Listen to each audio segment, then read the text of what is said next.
Everyone,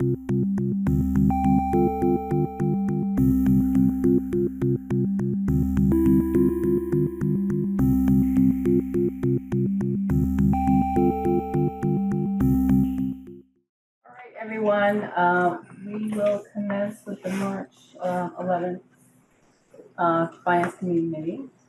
Before we do, I'm going to turn this over to Patricia. Thank you. Hi, everyone. I know not everyone has met me or my team, but I'm Patricia Shepard from the IT department. I actually wanted to just personally say thank you for all the support that both this group and the other committees have given IT. And part of the reason I want to say thank you is through all of your advocacy efforts, we were able to hire a cybersecurity manager. And I'm like, and Gary's there in the corner, but I would like to introduce to you Gary Zachheis, our cybersecurity manager. Gary and I met at MIT actually. And I can say we're all thrilled that he's here. Also, this is Chris Fickett. He's our service desk manager. A lot of you guys don't get to meet him, but behind the scenes, this man is doing amazing work. And obviously, most of you know Sue, who is on the team with Chris. And, so Sue, our jack of all trades and best ambassador for IT, I would say. So I just wanted to say thank you and give you guys some faces and names. And I appreciate that. yeah, and we are happy to come back to do more MFA enrollments as you guys meet. We're also totally open to doing things remotely with you, have you come by the office early in the morning. So we want to make it as easy as possible for all of you guys. So I know not everyone got captured today, but don't worry, we're chipping away at it. Thank you. So I just want to say thanks again. Really appreciate it. Thank you very much. And I hope you have a great meeting. Thank you. All And I right. have lots of work to do. With that, our first item tonight will be the Capital Planning Committee. And welcome. And I'm going to turn it over to Daryl to do introductions and to get us started. Thank you. So on behalf of the Capital Planning Committee, we're pleased to present the fiscal 2027 through fiscal 2031 plan. I think this will become apparent. Charlie's not going to hurt himself over there. This year was challenging. I think from the very beginning, we started, I think, at the end of August. It's been a long run. What you hear tonight, in some cases you won't agree with our recommendations, probably more than once. But I just want to stress that there was a ton of hard work and commitment and dedication to trying to make the right choices that went into this. I've done capital planning with the state before, and one of the really frustrating things is that not only is there not enough money to do things we would like to do, there's not enough money to do things that we have to do. And so it ends up being very difficult to try to make the right choices and put the money where it can get the most, do the most. So with that said, I will turn it over to Chris. I'll turn it over to Joe. He's going to start us off. So, yeah, do we have the slides up? Yeah. Welcome. We picked a picture that's reminiscent of a couple weeks ago, but the weather's turned, so it's much nicer out now. Who's managing the slide? Perfect. Yeah, so I think folks have seen a fair amount at the beginning of the presentation before, really what changes year over year and what are the projects. But we have an overview to help folks just get up to speed, or just if you're new, get baseline on what it is that we do. We'll move through the agenda roughly in the order that it's up here. A lot of the details of the projects is more in the middle of the presentation. And we'll close with the actual vote language that we're asking you to endorse this evening. Do the next slide, please. So what we're asking for today is a vote to endorse a few things. One is the recommended capital budget and the reappropriation of unused capital funds. And on top of that, the entire 5-year plan. So we'll be talking about FY27 and also the 3 years, including FY27 through 31. Next slide. Who we are? We'll go in order. We have Christopher Moore. I'm Joe Solomon. To my left, Brett Nicarvalonki. Have to raise your hand, close enough. Jennifer Hay, who joined us in mid-October of last year, replacing Joe Barr. Kim Smith, T. Murph, and Joe Barr has left, so he's not here, although he's on the slide. We're supported by a great group from FinCom and from the town. We have Daryl, who you all know, so I won't have to introduce himself. Ida, Jay, Lynn, Treasurer, Julie Wayman, and Lauren Costa, who I don't believe is joining us. All right, so that's the crew. Next slide, please. And the way that we're organized is into these four working subgroups. It's Parks and Rec, Administration, Finance, and Community Safety. These are the groups that go out and meet with department heads that talk about their requests, that understand what the underlying reason for the request is, the decisions made that resulted in the request being put forward, and have sort of an ongoing back and forth with the department heads about potential flexibility, changes to dollar amounts, things like that. So these subcommittees are people who have a little bit more subject matter knowledge of the department, their historical requests. We sort of kept people on them for a few years so that there's a fair amount of knowledge in the committee during that discussion. Yeah, and I'll pause here. I realize I haven't asked for questions, but I don't think there's anything really worth asking questions about so far. All right, perfect. Next one, please. So then, what we do. Really the core purpose is to plan big purchases over the next 5 years. We hope to really reduce uncertainty for the town, to help walk through prioritization of our needs and how we finance those needs, and to give the folks here and the folks in town meeting and the residents confidence when we go out and spend this kind of money. It's sort of worth emphasizing that we are looking pretty far forward, right? We're talking about things 5 years out.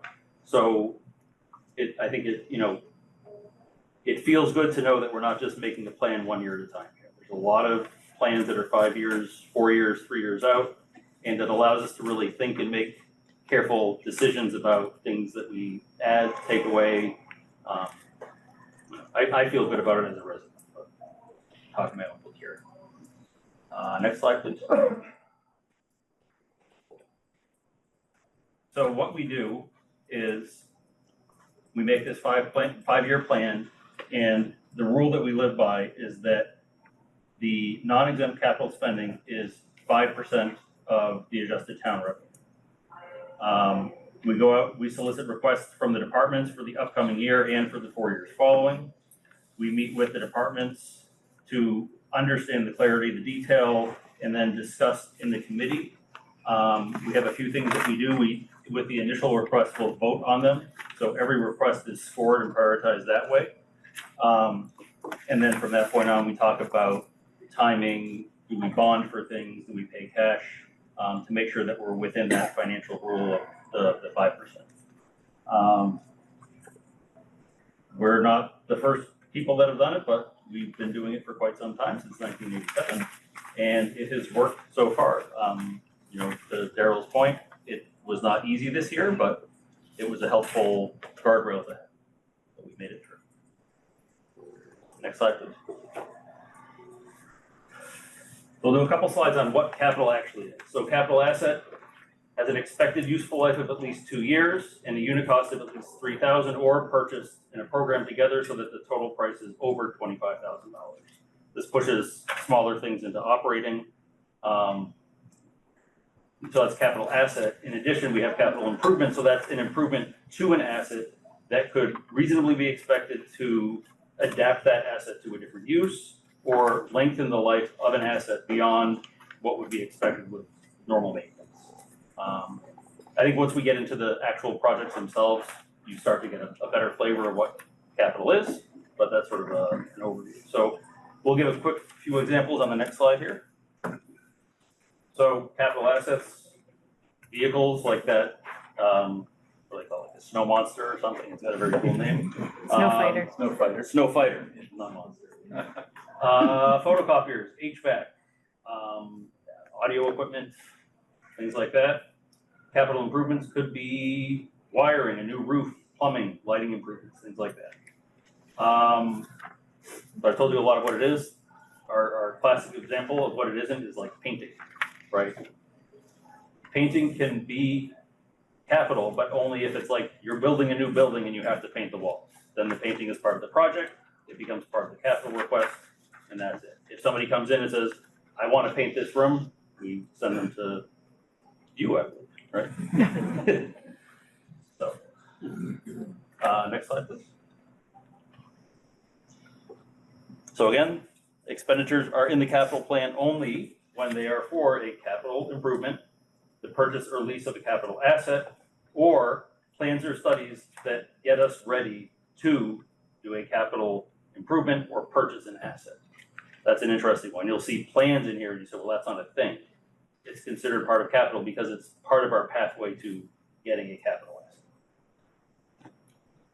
All right, I think I hand it over to you. Yep. All right, so we'll try to use our language correctly. Once in a while I slip up, so I apologize if I do that along the way here. The thing we're mostly talking about tonight is the FY27 capital budget. That's a plan to actually spend money. And so that's the thing that the town meeting will hopefully approve at the end of the day. And then we also have the 5-year capital plan that Joe described. So it covers 5 years and it shows what we think we're going to spend in those further out years. It's certainly not what's going to happen. So it's going to change over time, but we still limit the total amount of the capital plan to 5% of the adjusted town budget summed over that same 5 years. So at least it gives us an idea of what we're looking at in the future and gives us some context to work with. Next slide, please. So one of the things we talk about every year is what's changed in terms of how we do capital planning. Last year, we introduced this software as a service policy. So this year is the first year that it's been the policy of the committee. And the policy is that software as a service is not capital. It's an operating expense. But in order to make it easier for the town to adopt new services, the capital planning committee will consider capital just the first year costs. So that's the onboarding costs as well as the SaaS service costs for only the first fiscal year.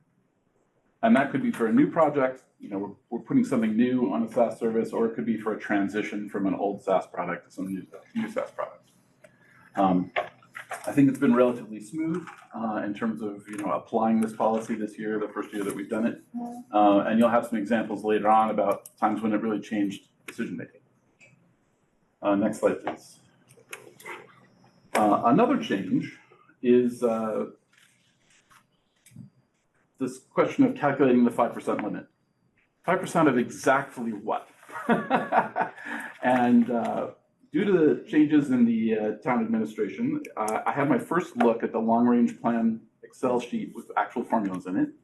And we worked together to really make sure we're doing the right stuff. And there were some things in there that we agreed couldn't work the way they did. So we made some adjustments to the of what that we take 5% of. So it used to be that it was either the revenue or the town expenditures, and they were always the same. Working from the expenditure side, just because that makes it easier to talk about, we subtracted any deposits to the override stabilization fund. Because that's not really an expenditure, even though it shows up there in the long range plan. It's just putting money in a bank account, which we're going to call income next year, and then spend money against it.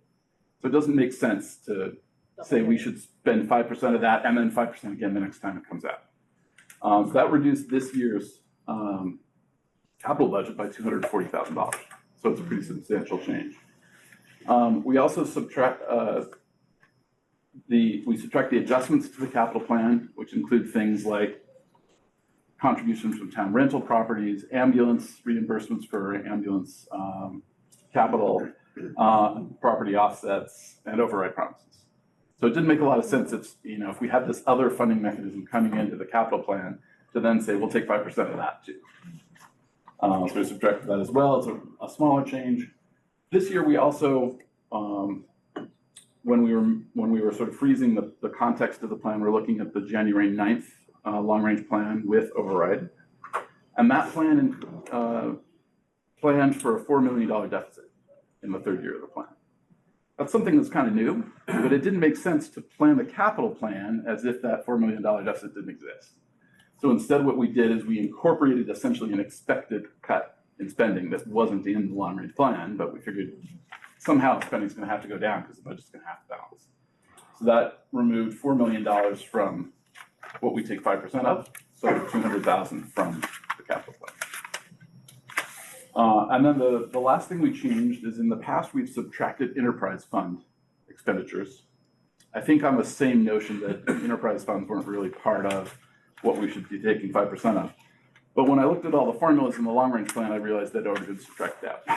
So we were actually subtracting them twice. So getting rid of that double subtraction actually increased the capital plan by about 170K. So the net effect is minus 125K in the capital plan this year. It'll vary year to year, but we, working with the manager's office, we agreed this was a sensible set of changes that got closer to the spirit of 5% of what the town budget is. Any questions on these? It's a little in the weeds, but I thought we should be clear about things that change. No questions? Okay, next slide, please. Another one is override promises. So from time to time, the select board has, along with overrides, made promises. And the promises tend to say things like, increase the base budget for X by a certain amount. And the way those have been treated over time is by sort of creating an extra line in the capital budget for that initial amount of money and then increasing it by 2.5% per year as that amount from the override gets increased by the usual 2.5%. That first started in 2011, before my time on the committee, and it's consistent with how the promises have been treated elsewhere. For instance, when we've made override promises that went to the schools, although the schools had a different growth rate attached to it. So next slide, please. So as part of the effort to shake money out of all couch cushions in preparation for the override, the town manager has instituted budget cuts, and those cuts come to the capital plan because we're at 5% of the budget. In addition to that, the manager has reduced the capital budget directly by reducing the override promised expenditures to make them flat at the FY26 levels. So that's a relatively small change this year, but then of course, with the compounding that's not happening anymore, you can see the changes here amount to about 381K of the capital budget disappears over the full 5-year plan. Questions on that? Yes. What's the difference between accessibility improvements and mobility improvements? They were done at different times. And mobility is, I think, usually associated with things like pedestrian improvements for roadway crossings and things like that, whereas accessibility, I think, is more generally about making sure that things are accessible to people who might have disabilities. I think there's probably some overlap there too. So one of the things that's interesting is we made these responsibilities quite a long time ago, and we still haven't fulfilled them, particularly the accessibility. What do you mean? So have we, if we're having to drop that budget, is it that we're spending X each year, or did we say we would fix accessibility by such and such a date? Like, how did we set that up? I mean, I think accessibility improvements are ongoing. So there are constant projects. I mean, I actually do have that Chestnut and Mystic image that was just, one of the many projects that we can do throughout town, whether it's the bricks, whether it's, just fixing sidewalks, the intersections. I mean, I think there's a myriad of accessibility projects that this funding could go toward. I don't know if we have a deadline on. Also, I don't think we have a deadline either. We also have a regular budget item elsewhere in the capital plan at 100K a year for accessibility projects. So there's still money being spent, it's just less because this override promise has been reduced. Any other questions on these? Okay, next slide, please. So the FY27 budget and plan are within 5% of the town budget, as Joe said. And that's 13.4 million for capital costs before the various offsets, which we'll see coming up, 11.3 million net.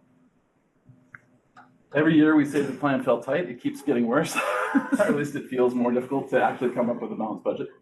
Some of the issues are proactive renovations. We have a lot of schools, which I still think are kind of new, but they need new roofs. They need new HVAC equipment, things like that are happening. All of our department heads are interested in trying to make things better. Borrowing costs look like they might be headed up. Future costs are pretty uncertain. Different vendors, especially one that comes to mind particularly is our vendor for fire engines, have very different proposals about what they think inflation will be in their costs and therefore that they want to pass on to us. So, are we looking at 10% inflation, or are we looking at, last year was 2.7 in at least the consumer price index. What we buy is not necessarily what consumers buy, but uncertain future costs are a problem for us. And then we have some really big planned upgrades coming around. Town Hall, the Hardy electrification project, which we'll talk about, as well as potentially the Odyssey School. So there's some fairly large expenses out there. Presumably some of those we would exclude if the voters agree from this budget, but we'll have to kind of see where it goes. And you'll see there's some spending now in preparation for those projects. Next slide. So we do a bunch of different things to try to make this all balance. First of all, the members of the committee independently score all the projects on the basis of basically all the things they feel are relevant, which includes, the value given the cost, the importance of the project to the well-being of the town, et cetera. And then we do a lot of coordination with the manager's office and department heads to try to figure out what can we reduce, delay, or eliminate. Furthermore, Audison continues to essentially try to hold off on capital requests for that building since we're trying to figure out what the future of that building is, whether we're replacing it entirely or doing some sort of an upgrade to the existing structure. But once we figure that out, a bunch of sort of backlog that we've been holding off for a few years on comes back into play. So I have some examples of some of the larger scope reductions here on the slide, just to give you kind of a flavor for things that have happened so far. The Arlington High School main artificial turf and track that surrounds it are needing to be replaced soon. We put that off by a year. Some question about exactly how that'll proceed, especially in the context of a failed override. We reduced the budgeted cost of those very expensive fire engines I told you about. So even though the vendor is telling us this is what we think the cost is 3 years from now, we're just saying that's not what we're budgeting for. There was a town-wide streetlight replacement project to just take all of the lights working or not and replace them. It just seemed like the incremental value wasn't there to support it, especially given the other challenges. Playing field LED lighting upgrades, these are existing lights replacing with LEDs. In the long term, they should save you some energy, but also sort of a lot of money up front, and no improvement in the condition. The field is still lit. So that was another project that sort of fell by the wayside. Some of us were pretty disappointed with the Gibbs solar array, which we canceled. It's a $500,000 project. There were a lot of proposals for municipal building energy efficiency projects. We went through them very carefully, sorted them by the anticipated payback times, as well as payback times net of any grants that we think we might get for them, and then got rid of the projects which really weren't pulling their weight. They could come back in a future year, but we tried to focus on the things that had fairly quick payback times or grants that were essentially going to pay most of it. So the net payback to the time to the town was attractive. I already mentioned the mobility and accessibility promises were flat funded. Despite the roadway improvements line being flat funded, we did not flat fund the spending. We'll talk a little bit more about that on a future slide, but we were trying to stay on a program that keeps the roadway quality about consistent. AHS was looking for more than $250,000 worth of projectors over the next 5 years, which we reduced significantly. Interior finish renewals in the schools we eliminated on the grounds that it wasn't really capital. It sounded a lot like painting, which we just gave an example of not capital. The IT department was looking to put network closet cooling in all of the network closets in town. It was just not clear there was a real problem there to solve. Jay is picking up some temperature monitors, and when we go into the hot season, we'll see if there are some real problems there. And if there are, we'll try to solve them with some ventilation as opposed to putting in mini splits, which was the proposal here. Some fraction of these might come back if we identify real problems, but it's unclear that there are any at this point. And the other one we eliminated was the endpoint detection and response SaaS program for the schools.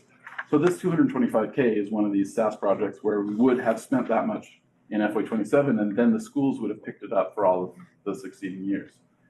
And they weren't prepared to bear that cost. Oh, we can ask a question. Sure. Yeah. Well, I have two questions. I'm interested in hearing more about the prioritization of scoring method. And then second, eliminating the endpoint detection. Yeah. I'd like to hear what the rationale is for that. So That's not a priority to fund. we were willing to fund it. The schools were not willing to fund it in all the succeeding years. It's a SaaS product that would cost $225K per year ongoing. Okay, so it's a school decision, not your decision? Yeah. Yeah, let me just add to that. Sure. We did fund last year about $22,000. That would cover about 178 devices being protected. They have included that in their operating budget going forward. Mm-hmm. So that will cover about 178, 180. Yeah, sort of administration. And So they're finance going to and- focus those on sort of the high visibility, like the superintendent and people they believe are sort of more likely targets. It would have been, we as Chris said, we would have been prepared to give them the first year capital, but they didn't feel they could sustain it in their operating budget going forward. So. It's a good segue into the prioritization question. Is it just individual scoring based upon how people feel, or is there heuristics used? The guideline is to do it based on what you think the relative value is. So, expensive things which aren't very valuable get bad scores. But everyone kind of does their own thing. And then we have a spreadsheet which normalizes the people so that the Olympic grade scorers get, compared fairly with the people who are easier scorers. And then we come up with, and then there's a median, so it throws away the sort of outlier scores. And then we essentially create a ranked list with all of the committee scores in it. And we don't use that as like a harsh cutoff, but it helps us identify what are the things we all agree are really good projects, and what are the things we all agree aren't very good projects, and what's the middle. And so then we focus extra time on those things that are sort of bottom and into the middle. But the initial scoring is based upon what I think. Yes, each individual member of the committee. Can I add to that? Yeah.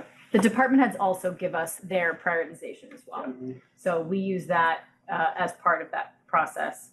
We also obviously take back all the information that we receive during all the subcommittee meetings like you all do, and present to one another, the information that we gathered in those meetings as well. Mm-hmm.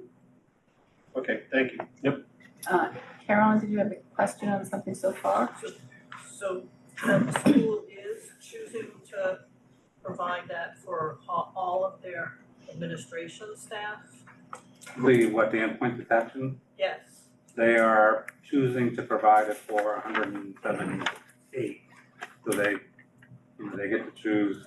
They'll choose who they believe are the riskiest potential target. This would have covered the entire school department, all the student machines and everything else. And that's what we're not doing. I thought the student Chromebooks were on it, no? Just the teachers and administrators. Okay. Any other questions on what Chris has covered so far, or the capital planning committee is? Okay, you're up to lead. Okay. Okay. Yeah. So in the past, this slide is looking at prior completed capital projects. Sometimes it's just a list of a bunch of projects, which you all probably have heard about before and are familiar. So I wanted to just pull out and highlight a couple that I thought were interesting that sort of like told a good story or that you might be interested in hearing more about. So the first one is the school solar array. Some of these things Chris has actually touched upon a little bit, but so the school solar array we're going on had actually gone on two buildings in the past, 25 and 26. So at Bishop and at Hardy. And Hardy that array will fold into our later conversation about electrification of that building. The second thing I wanted to pull out was the Robbins, a number of completed projects and in-progress projects at the Robbins Library. So some of you might remember that a couple of years ago, maybe 3 or 4 years ago, the library had requested a large amount of money for the Robbins Library. And we as a committee really debated back and forth about whether or not this is where we thought we should be spending money as part of our library improvements, thinking about the Fox, thinking about how great the Robbins already was. So our feedback to them was that we'd like them to come back to us with some smaller projects that they could see would improve the Robbins, but not looking at a many millions of dollars project. So now what we're seeing are some of those smaller projects. So they've, over the last couple of years, they've done about $300,000 worth of work, and they're sort of in progress on some of those. Things like the lower level carpet replacement, and the blinds, some lighting upgrades, and also part of what they're doing is a needs assessment of the building. So this is something that they're going to be doing as part of that, again, coming back to us to give us a sense of, what is it that within the capital plan you might need to be replaced at the Robbins Library. So those are a couple of completed and nearly done projects as part of the Robbins Library. Town hall renovations we have done over the past couple of years. And in fact, some of you might be aware that we're actually exploring the need to redo the whole envelope of town hall. So this picture on the, oops, I don't have the control of the, sorry, would you move forward to slide 22? Keep going, couple more, two more. So on the right is they are actually doing the lower roof of Town Hall. So Town Hall is a very beautiful building. It's a very old building. When I was the treasurer, I took a video of a tissue blowing in the wind as I was sitting in my office, just to give a sense of the air coming in through the wall there, sitting in my office. And I just took a video yesterday or the other day of water dripping down from where the lower roof meets the upper roof. There was no snow on the roof at the time. It wasn't snow that had piled up. So Town Hall is beautiful. It needs work. We in the past have been getting $75,000 a year. We were doing work with that, but we're well beyond that at this point. So we are exploring opportunities for being able to maybe explore some CPA funding for this project. But related to capital, we have done that lower roof most recently. Also, another item, would you go back a slide? So we have, each year you see a lot of money in there for sidewalks and for paving as part of DPW's ongoing projects. DPW is obviously a very large part of our capital plan. Sidewalks and the curbstones are a very important piece of that. We have done, in 22 to 24, we did 83 curb cuts. So those are the sensory pads there at each of the corners. We then, in talking to DPW, as you all know, the cost of these things are going up. So we actually have been doing fewer with about the same amount of money every year. I think Chris was actually just indicating something like that as well. But we're still getting, some good sidewalk work done. So we've got I wanted to provide some nice images for some of the completed projects. And actually we go forward one slide. Sorry, I've got a different version.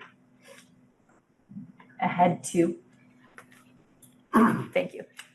So this is an image also, we were talking about some of the mobility repairs. So this was another item that the planning department puts in for engineering and design consultants, some money to help us plan for some of these projects. So this is just an image. I really like some of the plan images, so I put that as my image for this project. This is Mystic and Chestnut. So we did this a few years ago, initially using the design and engineering consultants to actually design that area. They made it better for biking and walking, and we put in a rectangular rapid flashing beacon. adjusted some of the crossings there. And this was something that we then used some of the accessibility and mobility capital money to actually be able to complete the project as well. So that was just a couple of images of some of the past completed projects. If you'll go ahead, Alan. One more. Okay, and then just the final one is the Mystic Street Bridge. Charlie, you were asking if we had already had funding for this project. Yes, that's why we've included this image, because this was a project that we had been waiting for it to be completed a little bit longer than we had hoped. This project was done because the bridge was deteriorating and it actually failed inspection. Yes, Mike. That's on the left, that's the road surface that was just poured. Here, oh, yes, right out here. Yep, so this is the bridge we're talking about, just outside of APD. And the coordination with utilities ended up pushing this project in fact years. And finally DPW just said, we're gonna start the project. And that got the utilities to respond. So it's been challenging, I know, for you all for parking, but this project is finally off the ground and should be completed by the end of this year. Yes, Charlie. Thank you. On the previous slide, Yeah, the Chestnut Street and yeah, Chestnut Terrace. uh-huh. So the project is to put those bumps in the road? So this was just the initial design of that project. So I just included this as a nice image. This was from years ago. And then when I'm looking at this, I can't tell you exactly which of these were implemented, but the project is completed. So they made, whether or not they executed every item on this picture, I can't tell you. So this is not money we have to spend? No, we've already, this was a completed project. This was just an image of completed projects. I think another thing that's worth mentioning on the design work that various departments do is that often we have opportunities to get external funding if only we have a plan to tell them what to do. So sometimes the town's investment in a substantial improvement can be mostly the plan because other money comes along to actually implement it. Or MWRA is going to dig something up. They'll put it back the way it was, or we can tell them to put it back in a new way, and they'll do that instead.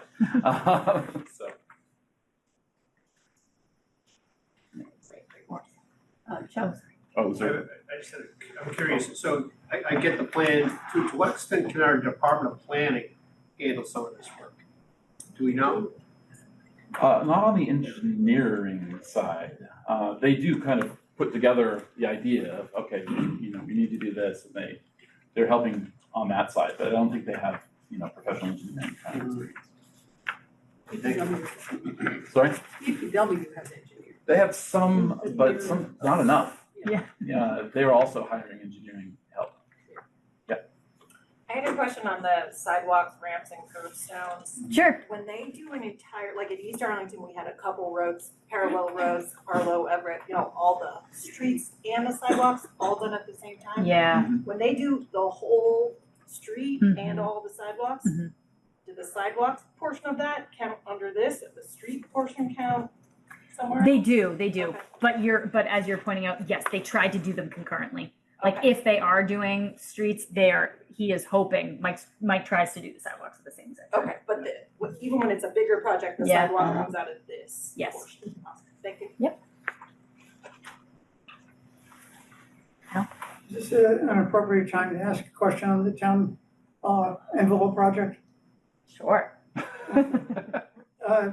CPA committee was just Yeah. here on Monday, Mhm. and they were mentioning this, and the price tag that they mentioned, I think, was like $10 million. Yes. And, the CPA committee they get all the little projects and community groups and, that's sort of their thing. To put a $10 million project on the back of the CPA would wipe it out for 10 years. It seems that type of a project should be in capital as opposed to that. Were they talking about the possibility of borrowing and paying the debt service with CPA? Right, yeah, they mentioned that, they've never done it before. Yeah. Obviously, the capital does do borrowing Yeah. on a regular basis. I'm Yeah. just hoping that if that project goes ahead, which I'm hoping it will, Yeah. that the capital budget sees more of the weight of that rather than CPA. Something else will have to go Yep, if we do that.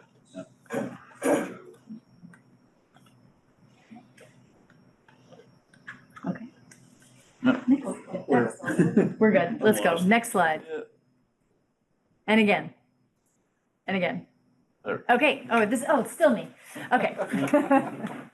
We're done. Yep. Do you want me to Nope, I'm not. just to grab this one? Oh, I'm great. Okay. I have lots and lots of notes. Good. Okay, so actually, some of this touches upon what Chris had mentioned earlier, but this is just to give you all a sense of just how we put together our budget. So what we start with is the town appropriations. So as Chris said, in January, our appropriations totaled $246 million. We then subtract from that the overhead stabilization fund deposit. So in this case, at that time, it was $4.7 million. We then subtract our exempt debt, $14 million, and then the plan adjustments. So that's $1 million. I'm going to show you in the next slide what I mean by plan adjustments.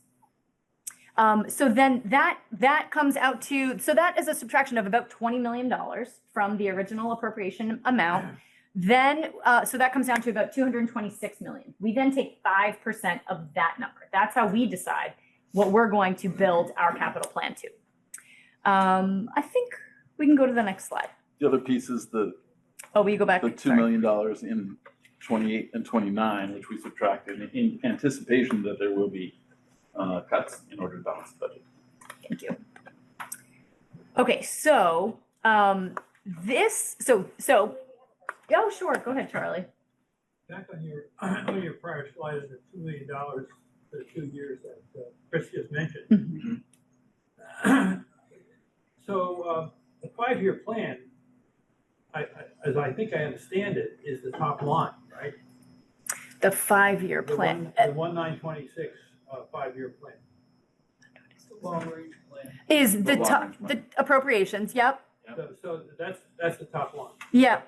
So when you take the $2 million each of those 2 years out of that budget before you calculate your 5%, you're no longer doing 5% of the plan. And you're sort of prejudiciously, I don't know if that's the right adverb, but you're diminishing the capital spending by that amount in favor of operating expenses. So you can't say that you're keeping the 5% of your expenditures. We're spending less because we expect that the plan can't be satisfied because there's a $4 million deficit. Then the top plan should be down by $10 million or $50 million. In other words, that $2 million, I'm sorry, no, that's not right. It should be down by $2 million. In other words, that should be coming off the top, not off your budget. Functionally, in terms of how much we spend, it's the same, Coming off the total. right? Functionally, no. Well, yes, except that if you're actually, let's say you have 300 million up here, right? Yeah. So if you take 2 million out, then you're lowering the capital spending by 2 million, but you're not lowering the operating expense. 5% of $2 million. Yeah. And that I think is discriminatory against your plan. We're subtracting the 2 million from that top line and then taking 5%. That's 5% of 2 million. I understand that. I understand what you're doing. I'm intimately familiar with it.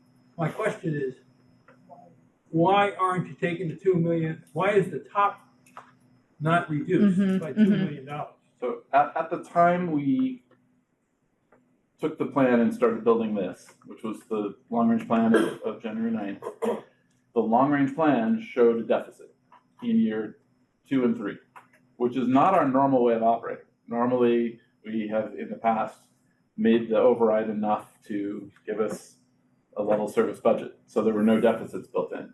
And as we were looking at that, we could have said, yeah, we'll spend 5% of that, but it didn't really make a lot of sense because we would be spending money that we pretty much know is not going to happen, right? That's logical. I agree with you, Okay, but it's not logical for the town to be spending that money at the top level if there's a deficit. but they're not going to, clearly, because the town has to not run a deficit, right? So, and this is in year 2 and 3. So when these become the budget year, Yeah. then things are really gonna hit the ground and, I'm still at a loss to explain why we have a 5-year plan that shows a deficit in those years. And the capital planning committee is correcting for it, but the town is not. In other words, we're not reducing schools, police, fire, et cetera, to get rid of that deficit, but we are reducing the capital plan. That's what you're doing. but I we, understand what you did. I don't want to spend any more time on it here. Okay. I'm just saying that that's discriminatory, for lack of a better term. I'm lacking words tonight, but you're bearing the burden, not the town, not the whole town budget. at the end of the day, I think it'll come out even, but we can talk more. Yeah, I think it's because you were using a preliminary, a January plan. If you turn back the clock and were using the February plan, it's zeros on the bottom. It's all balanced. It would have basically would have the same effect. Right. But I think it's because because of the timing, they had to base this on an early version of the 5-year plan, which had some deficits which weren't going to survive.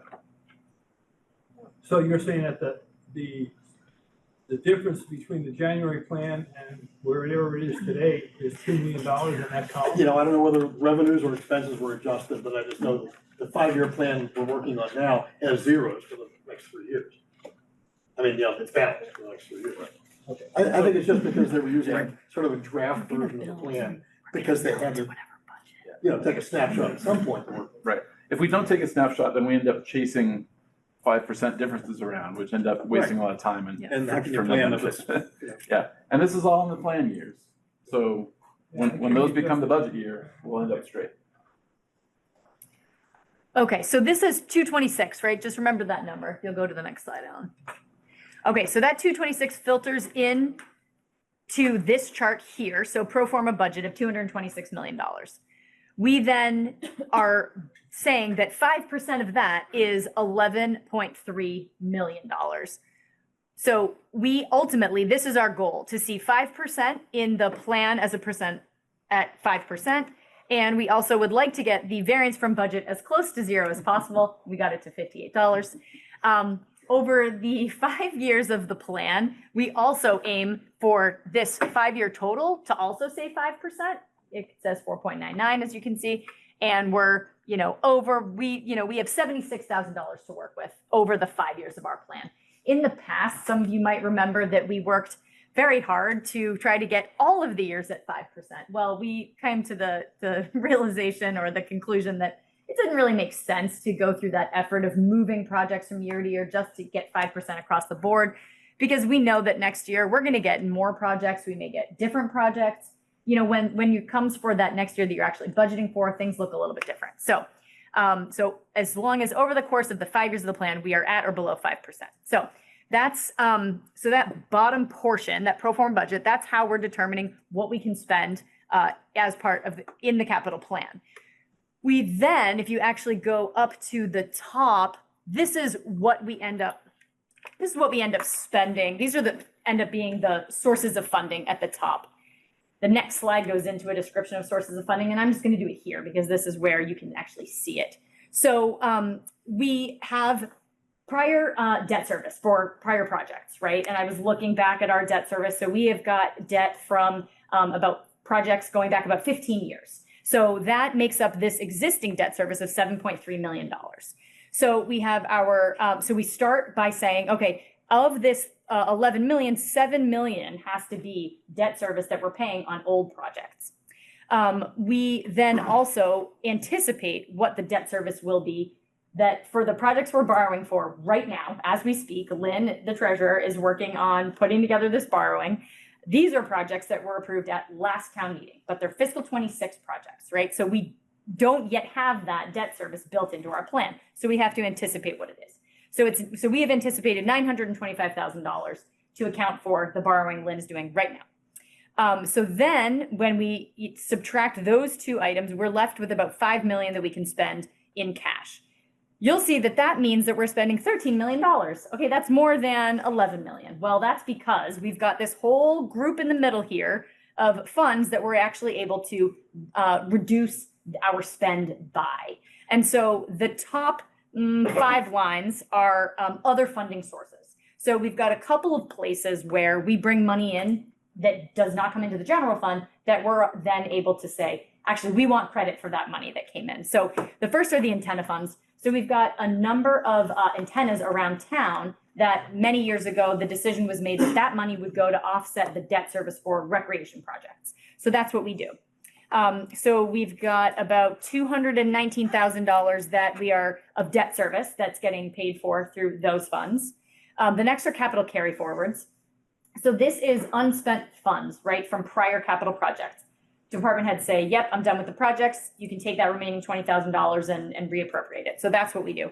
We've got $678,000 this year. You can see we don't budget for that in the out years. So right now we have a deficit of $877,000 in fiscal 28. Well, we might get $600,000 in turnbacks. So this may, automatically look a little bit better when we start the fiscal year, but I'm sure we'll get more in requests than we have right now. So that probably won't wipe it out. So let's see. We also have, the rec and rink enterprise funds. Yeah, Chuck. I question that. How much from that rec fund can you take? How much from that rec fund? So when you're on rec enterprise fund, this is where you are? Mm-hmm.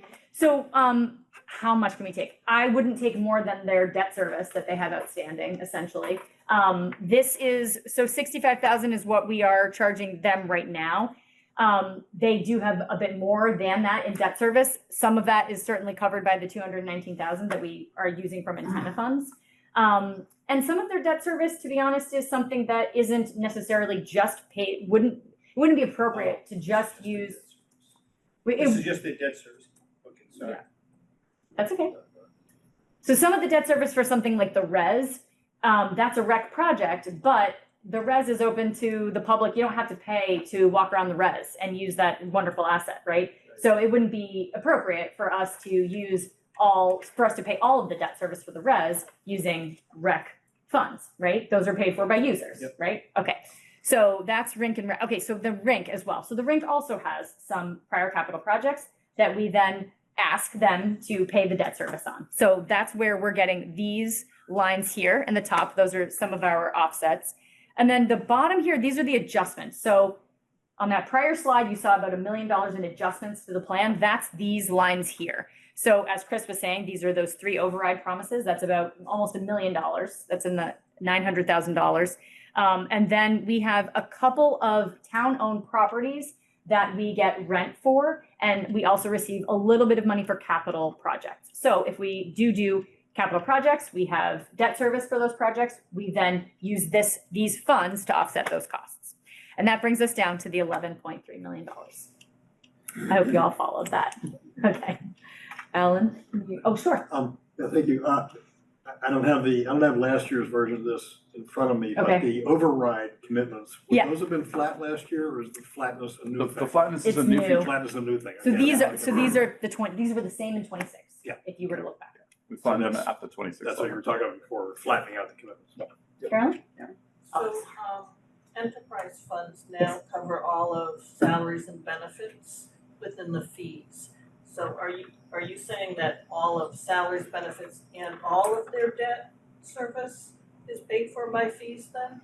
So a portion of their debt service, Okay. yes. Some of it is still covered by the general fund. Okay.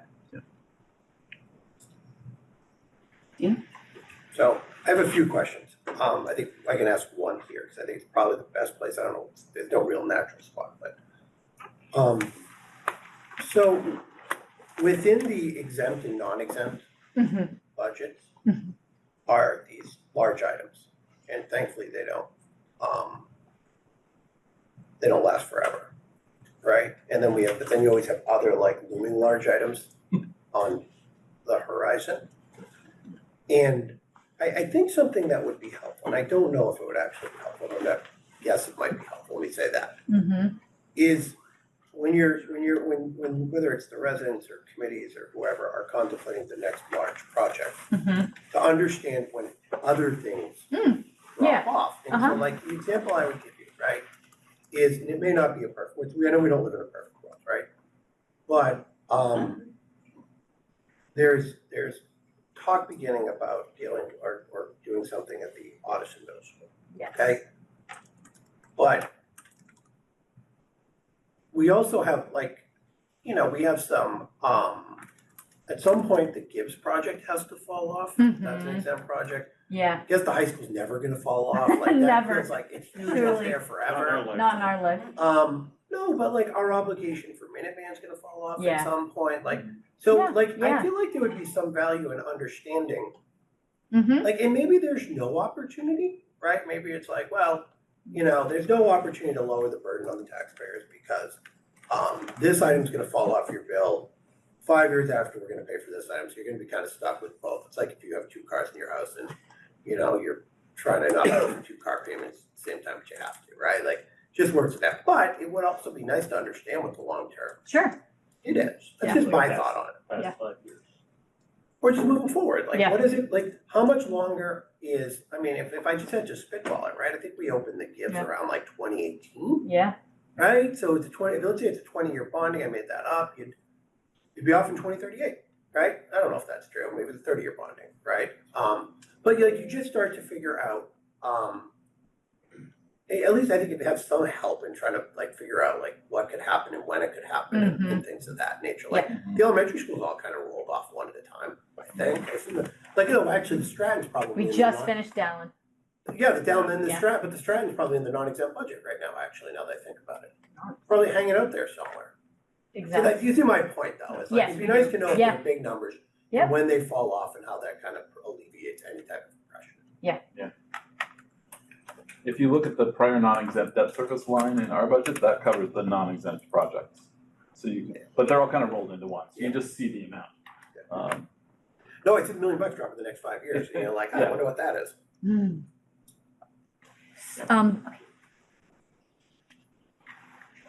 All right, We can skip. I think I covered this. covered where the money comes from. Yep. Sorry, next one, Alan. Okay, just a quick update on ARPA. So funding has all been encumbered and the spending will be done in December of this year. This is just to show you where these final little bits of money are allocated. It's about $1.5 million left, most to water, sewer, and that Mystic Street Bridge. You can see why we're very excited about that wrapping up. Yeah, I know, right?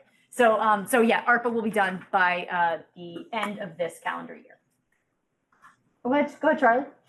On the water meter installation, isn't there a problem with some people not allowing the water meters to be installed? That's true. And is that gonna affect $185,000? It will not affect us spending money. No. Nope. But yes, that is true. So if anyone's listening, yes, please let DPW into your home.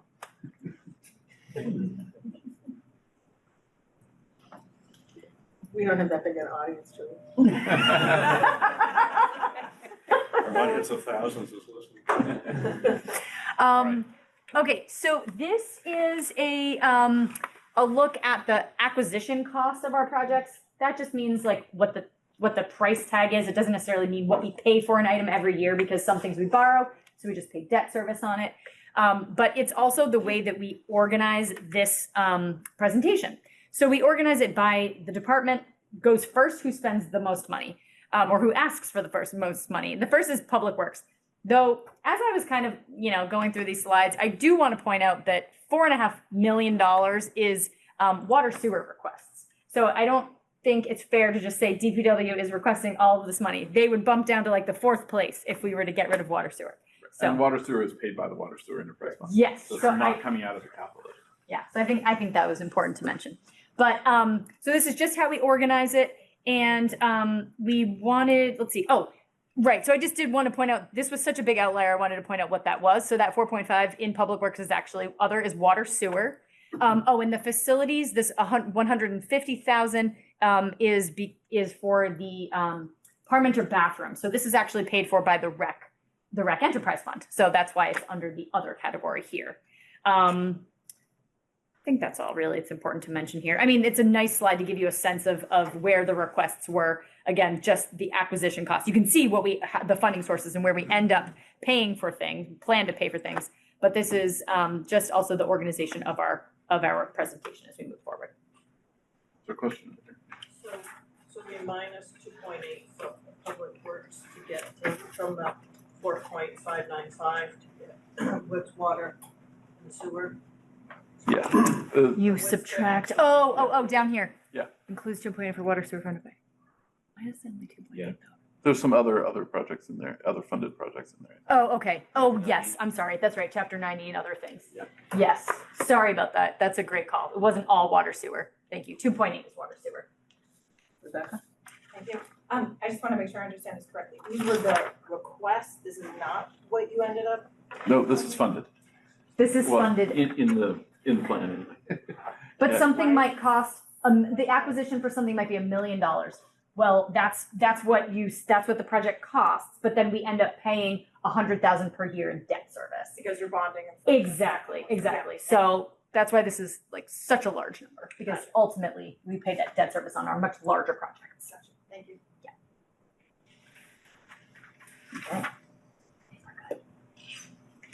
And I'm done. You're up. So roadways and sidewalks, we talked a little bit about this already. I'll just run through the three categories here. The first one up is roadways. The FY 27 funding is $1.9 million, and over the 5-year plan, it's an average of about $2.25 million. The town commissions a report every 5 years that goes segment by segment through the entire town, measures the quality of each segment of road and gives it a score between 0 and 100. That report is then used by DPW to go out and figure out what they're gonna fix every year. The funding in here is designed to take a score, I believe we're currently at a 76, and over 5 years, it will go to a 77. In terms of what that means for PCI, that means you're in a maintenance mode. Things aren't perfect and smooth, and they're not falling apart and requiring full depth restoration everywhere. So the roadways are funded to pretty much maintain them in the shape that they're in.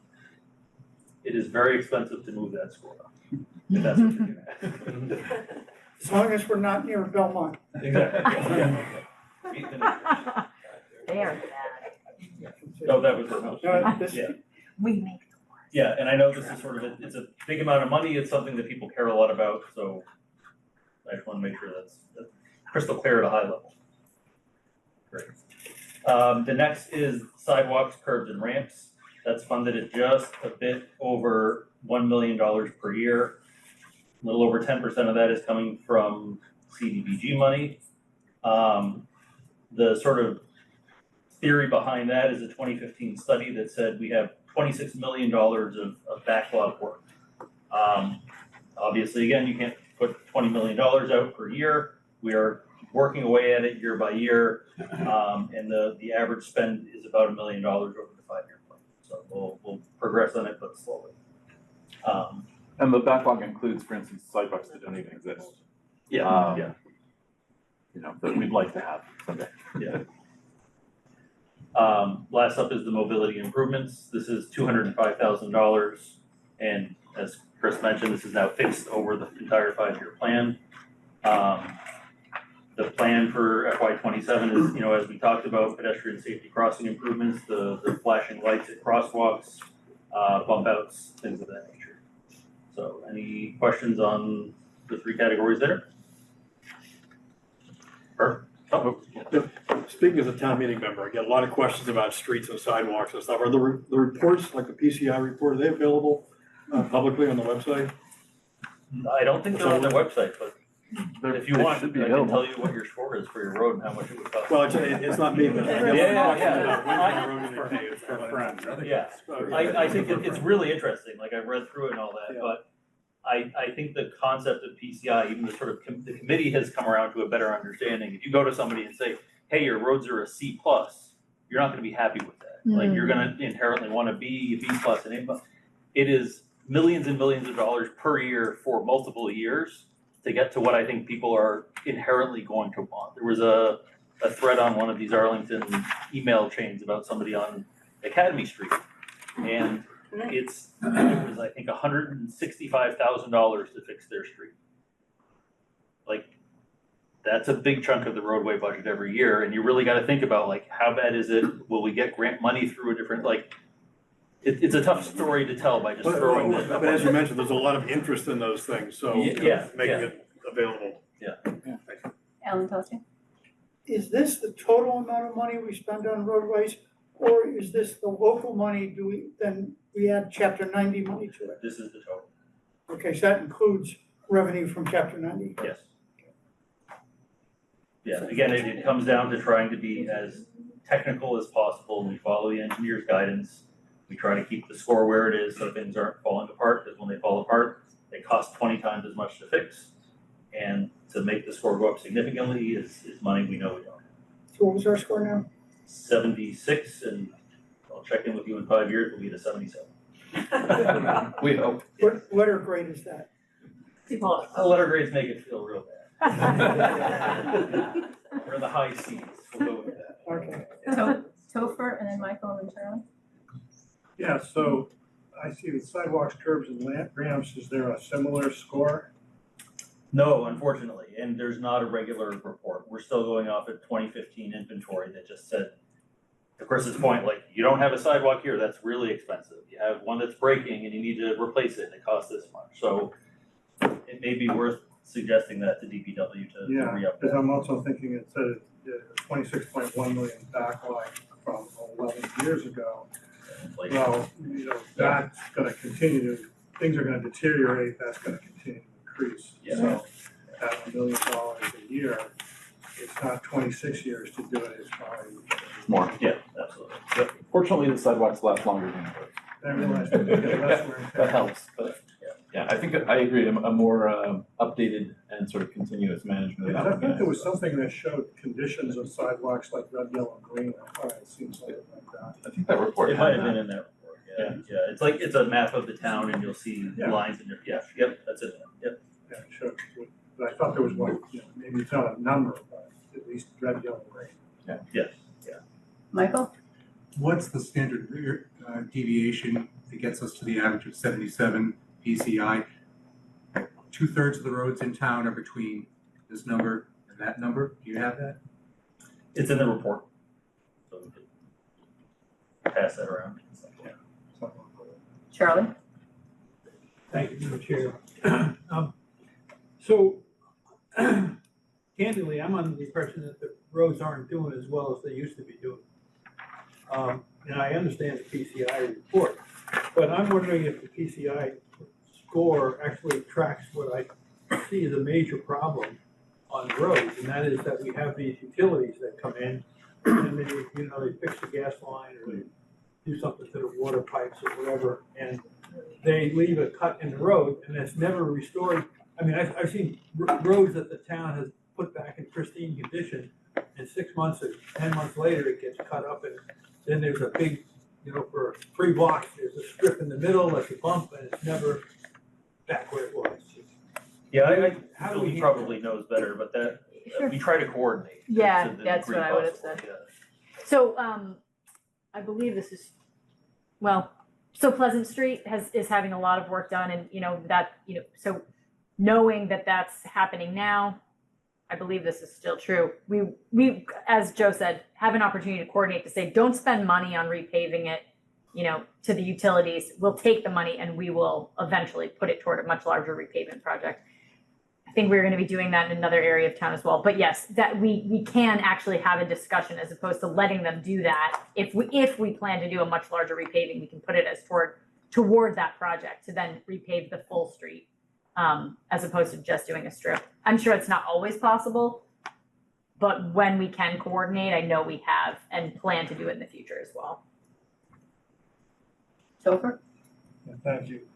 Just on that point, if the gas line's getting redone, then they are on the hook to fix the, you know, they'll put a trench in, then they'll wait a season, the winter, but then they're on the hook to do the half of the road where the trench is. So there may be a way to coordinate with them. And as I understand it, that's not the town paying for that, that's the gas company paying for that. And we have actually gotten funds from them, but then done the whole road. So to not make it a piecemeal project like Charlie's talking about, we take the funds that would have covered a part of it, but then do the whole thing. There's an opportunity there to Yeah. get outflow something like that. And as we talked about earlier, there's, plans for MWRAs coming in to do work near the bike path. Yeah. We know they're gonna be doing work, we'll do a plan because they're gonna be the ones paying to put everything back, right? To Julie's point, there's some other ones where they'll pay for some of it and we'll chip in for some of it. But based on our conversations with DPW, they are well coordinated with the various utilities to at least make a decision on each of those. So I don't think it's a missed opportunity. I don't think it's necessarily gonna give us a perfect outcome every time, but I think they're putting in the work to coordinate that.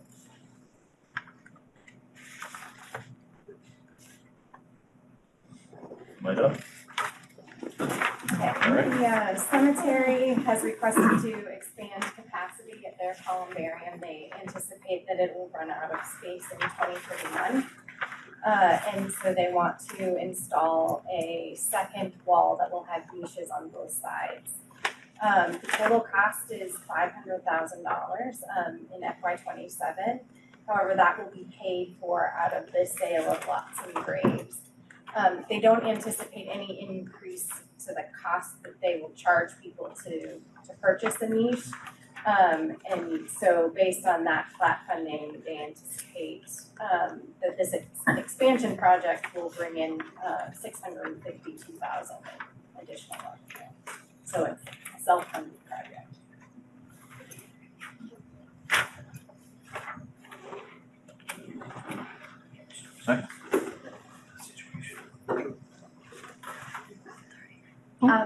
So speaking to this slide, this is the summary of the Department of Public Works capital recommendations by specific division. Just as a reminder, I'm sure you already know this, the FY27 numbers are the ones we are asking to be voted on. The 28 through 31 numbers are provided to show you sort of the shape of the future plan, sort of give you a sense of what is coming down the pipeline that we know. A couple of sort of general statements about what you're seeing on this slide. The overall scale of the DPW program hasn't really changed from like 5-year plan to 5-year plan. So for example, last year, FY26 through FY30, the total 5-year plan was just under $41 million. This year, for FY27 through 31, it's about $40 million. So we're not seeing a larger average long-term program here. Talking a little more specifically about FY27, the total request is $6.4 million in general capital, plus about $615,000 in vehicles and equipment. If you back out water and sewer, like we talked about before, the DPW total is $4.2 million. It's a modest step up from what was approved for FY26, but that increase is essentially the columbarium project that Jennifer just talked about. So that's where you see sort of a big jump. Again, the shape of the program is similar to what you've seen in the past from DPW, focusing in on highway and water and sewer in particular. Any questions?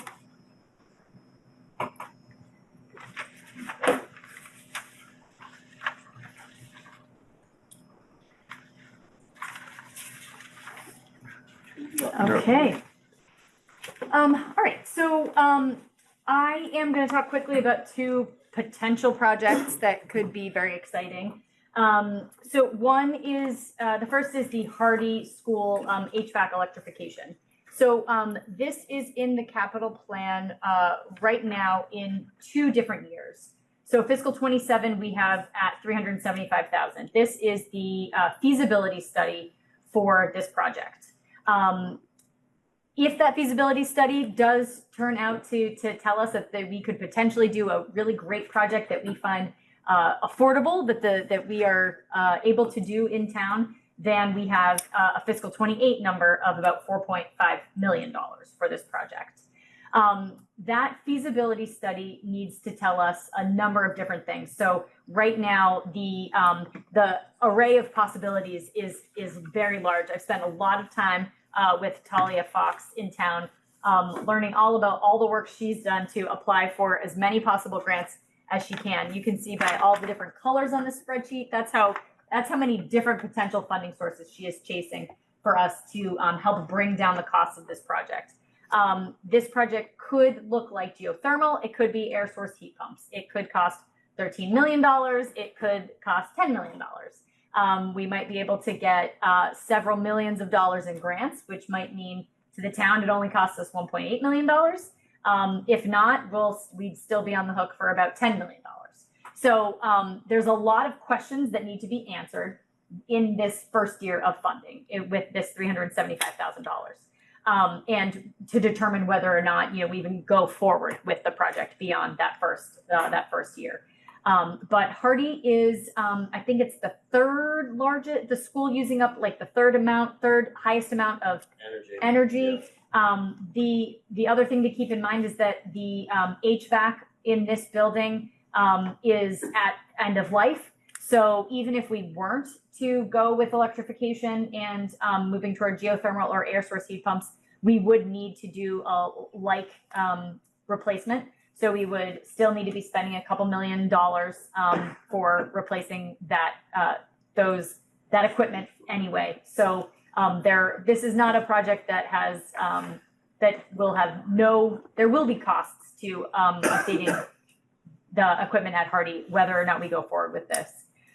There's also been a lot of great work at Hardy, not necessarily in preparation of this, but we're doing some of the envelope work, including the roof. And then we also had mentioned that solar array that was also going to be going on the Hardy as well. So this is one potential MSBA project. This is part of the accelerated repair. This was something that last year, we had been having conversations about really wanting the schools to try to apply for more accelerated repair through MSBA for some of these projects. And so we got chosen potentially to apply for this one, which we would know after the feasibility as well. Do you have a mechanism to give money back to the capital budget? Because if you put in a energy efficient that's going to cost $1 million, the savings goes to the operating budget. So, are you a plant? Did someone else you to ask this question? Yeah, I slipped him 5. Joe slipped him another 5. Yeah. So I assume this has been discussed before. Oh, certainly. Yeah. Well, so that was gonna be my second question, and that was when you got it. So here's the issue though, right? And it's not just the school department. I'll give you a great example, okay? 20 years, I can't believe it, 20 years ago when I joined the finance committee, the street light budget, the light was like $300,000. It's now like 90, right? Because we changed to LED lights. But the way the budget is structured, by the way, this is a flaw that exists in corporate America too, right? Like in corporate America, if you maintain your assets, it hits your department P&L, and you get beat up, well, by me at my job. And if you let the thing go to hell and it hits the capital budget, you're a genius because you reduce the cost of your operating budget, right? But we get this weird thing that happens here, right? Because the operating budgets are department specific. Capital budget is broad. So, and it's funny, in a town that claims to care about net zero, there's really a limit to that caring. And the limit to the caring is people's operating budget, because they want the improvement so they can then spend other stuff. It's not a school issue. I pick on the streetlights because as that budget went down 200, so if you just take that $300,000, let's say in 2006, and inflate it with the rate of growth of the budget, it'd probably be like $500,000, right? So what did the then town manager do? If you go to the org chart where you just hired people over 20 years, that's what he did with it, right? He was like, oh, I can hire more people here, I can hire more people here. It creates two backwards incentives. One, it doesn't actually create an incentive to save money, because we'll pick on the school department. Well, the school department has that lighting project that they talk about later on. And anybody that's driven by in Arlington High in the fall saw all those lights on at like 9 o'clock at night, right? And anybody that's ever been to a more modern facility, you go to Medway, they're literally like, what time's this gonna end? And you're like, oh, it's gonna end at 8. And they're like, cool, lights are going off at 8:15. See ya, and they walk out, right? So but we don't care that we're spending operating dollars there in that example. Because what we want is we want capital spent from another bucket, so we can then spend that operating money to hire somewhat. Like, that's the backwards incentive we have in this town. That should end. Like, that really should stop at some point. So we created the energy revolving fund at last town meeting. And so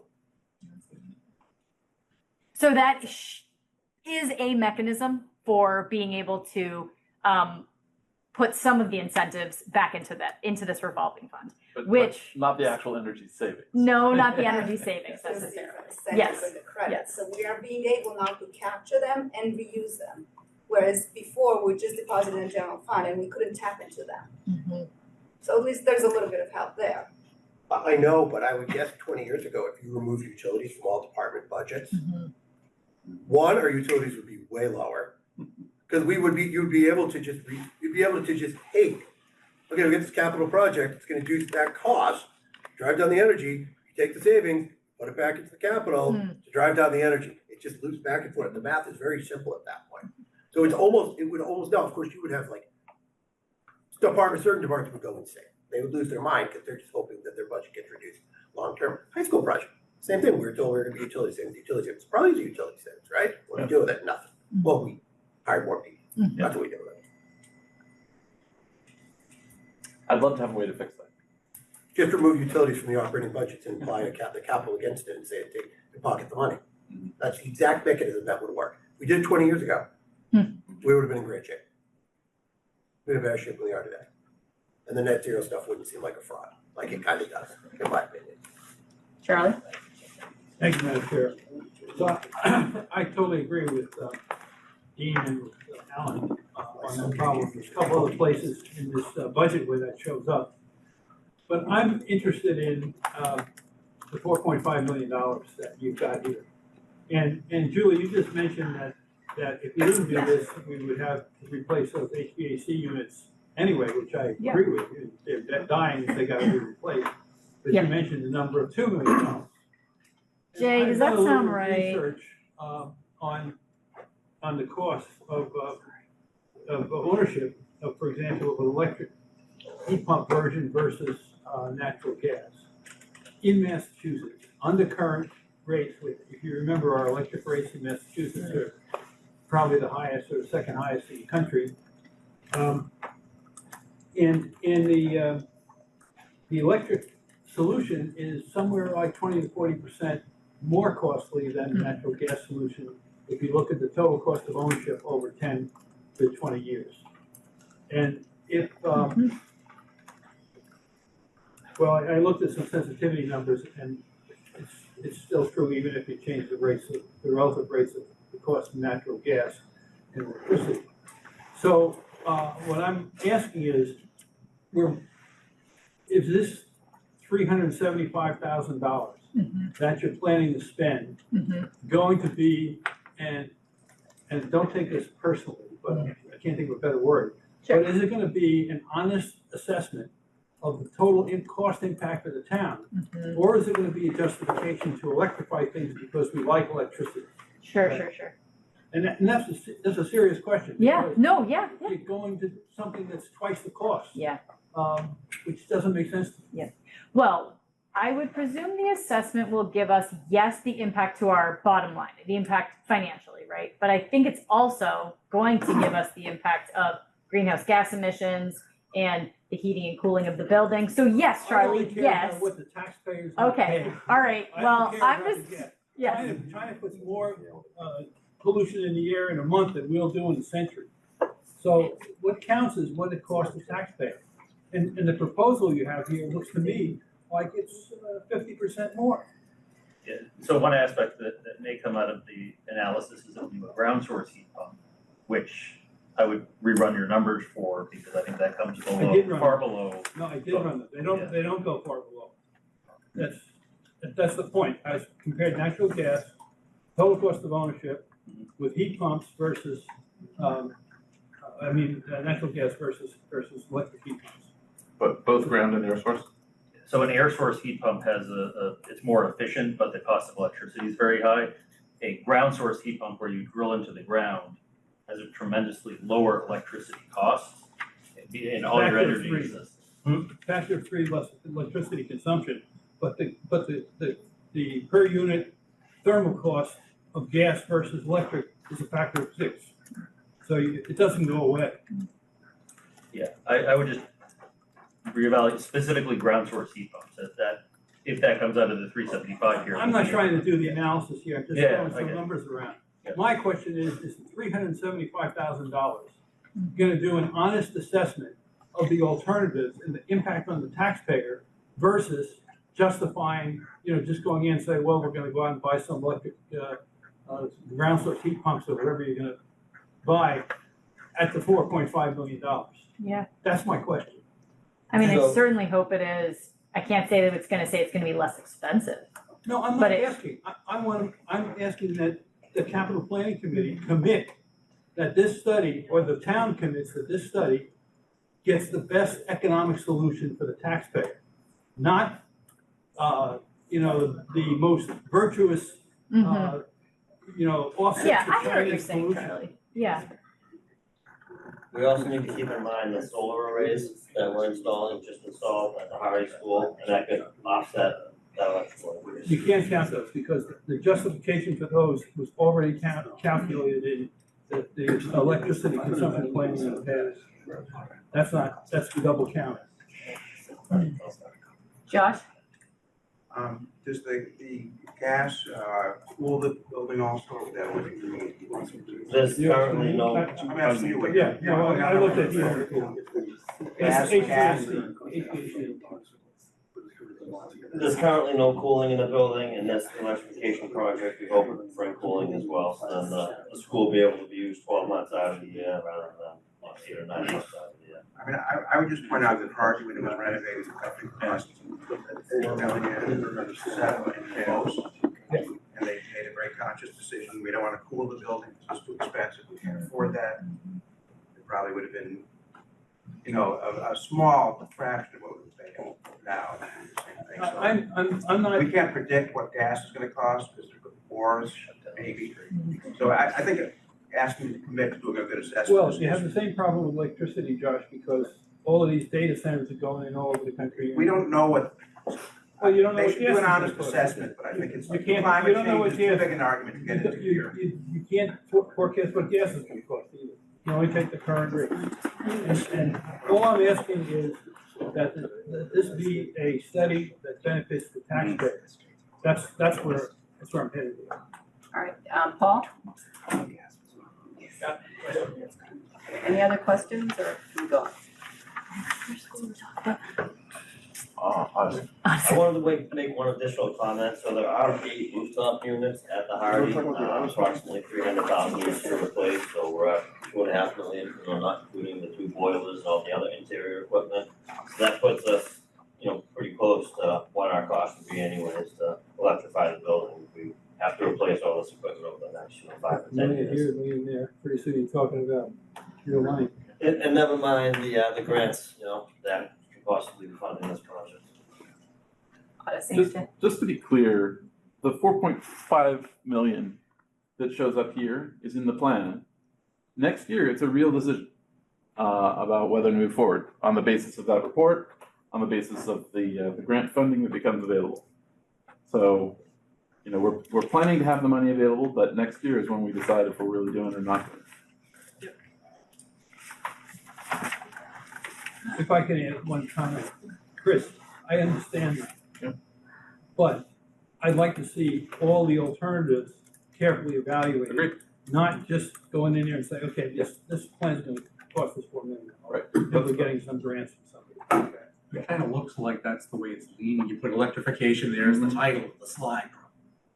Fair. And the 4.5 million.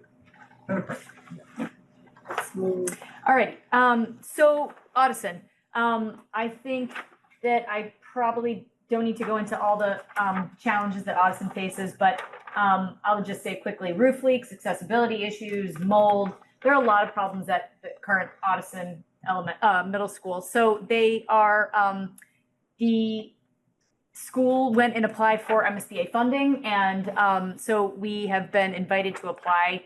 And so we are putting in a feasibility study into the capital plan. right now we are banning for that. So though the cost of the plan of and a feasibility study is 2.5 million, the cost to our plan is 90 million, $90,000 in 28. The debt service starts in 28, so 90,000 in 28 and 100,000 in 29. So this will require a debt exclusion. So we'll be doing that exclusion vote after we complete the feasibility study. And yes, Charlie, we would be on the hook for paying for this study if the exclusion vote were to fail. So that would be about $800,000 per year for the following 3 years, because when you borrow for a plan that cannot be rolled into a larger borrowing, you only have 5 years to pay for that plan. MSBA would still be helping with the cost sharing though, so that 800 would probably look more like $500,000. It's still a lot of money, and it would be very unfortunate to be paying for something that we're not actually doing. But we do need a feasibility study before we can actually go to the voters with an excluded for a vote on this project. Are they looking at a tear down and rebuild, or are they looking at some renovation, new roofs, et cetera, et cetera? So I think the point of the feasibility study is to explore every and any opportunity. I get the sense it would be a brand new building though. 25-year-old building. No, it's part of it's older than that. 27, Part of it's max. older We rebuilt that whole thing. Did we? I think so. I think it has. One section of the building's probably 75 plus years old. You got the old facade, when you're on the roof, you can see the whole facade of the old building. Dean? So, this is my third question, I said I had three, it's really not a question, I guess it's a statement. So I was on the finance committee for a few years, I got onto the school budget subcommittee with Dick Fanning, who was awesome, lifelong Arlington resident, had a ton of legacy knowledge. And Dick used to always say to me, when they start talking about rebuilding the Audison, go to every meeting and remind them that it's an old granite quarry, and that every time we've dug there, we've had problems. And he said, just go to every meeting, because I won't be here, and the people who were around when those problems occurred won't be here either, but I would like to save you a lot of money, Dean, in the future. And so, because I can listen to Dick, and God rest his soul, he's a great guy, I want to repeat what he used to say to me. The reason, and he used to always make the comment, there's a reason it's called the Crusher Lot in the back, and it's not because it was a fun name. It was a granite quarry, and when we've hit it in the past, we've left crap, we've hit all sorts of problems, and I believe, and I think Charlie and Al would build it better than I think the last time we were at that project in the 90s, it went over budget because we ran into site issues or other issues. In the 90s, it went over by more than the initial cost. Yeah. The as-built drawings were nothing like the actual as-built. Yeah, so I'm just following instructions from 10 years ago, and I'll come to You've lunch. been waiting. You've been waiting, Dean. You know, again, as we've You're always very said, patient. as we've always said about this committee, members are long and so are their memories. Membership is long and so are our memories. And so, yeah, I've been waiting like a solid decade for my moment to start telling people what he told me. I've typed it down. There we go. Everybody has their trauma reaction. It was traumatic for many. Oh, God. And then it came out like it came out. Oh, God. Charlie, do you have something to add? Yes, I have a couple of questions. I don't know where this 2.5 million came from or what the planning has been so far. But, so, first of all, have we determined that the MSBA is actually gonna come up with money for Arlington to rebuild the Odyssey? They've invited us in, and they are, so yes, first we have to complete the feasibility study. And then, yes, I think we're invited in. Yes, we've been invited in to apply, and they will be, we got about 40% reimbursement for the high school, so we. Also, the question is, how many people are ahead of us? What's the queue? I mean, we just got $300 million, half of $300 million from the MSBA, and that sort of historically puts you down in the queue for requesting money. And I'm just wondering what we were denied on this once already, right? Yeah, we've been invited. So we're going to do the feasibility, and then if that turns out that we've identified a project that we can complete, then we we would be into the program. We're in. As long as we can fund it, Yeah. we're in. If we get the excluded, we would have to ensure that we get the excluded vote. And the second question is, how has the demand on the Addison been reviewed with respect to the demographic forecast for students going forward? In other words, the current student enrollment at the lower grades, I think, is down. Okay, that's what sort of rolls through the demographic future of the town. And so at some point, the high school is going to have extra space. And we've got the kids at the other end of town. I don't know, to what extent has the school department evaluated that with respect to whatever is contemplated for the Odyssey? That's a fair point. I can't say specifically, though I will say in conversations about this feasibility study, it sounds like anything and everything will be assessed. My understanding is that- But we're talking about $2.5 million now. Yep. I mean, this is real money. Yep. So if we're gonna spend the 2.5 million without thinking about how many students are gonna be filling it. No, I'm not saying they're not thinking about it. I mean, would we build in the same location? Would we do, I think that's the point of the feasibility study. And I think they will be taking into account future student enrollment. Looks like the basketball court fell over. Carolyn, then Topher, then Michael. So this is a little bit off topic, and I haven't heard about this since the fall. But how's the rat and mouse population situation at Addison? And is there anything we can do in the meantime? I meet with the principal monthly and I have not heard anything, so Okay. no news is good news. Oh, okay. No, not when it comes to vermin. We have a lot of coyote in the woods back there. Topher?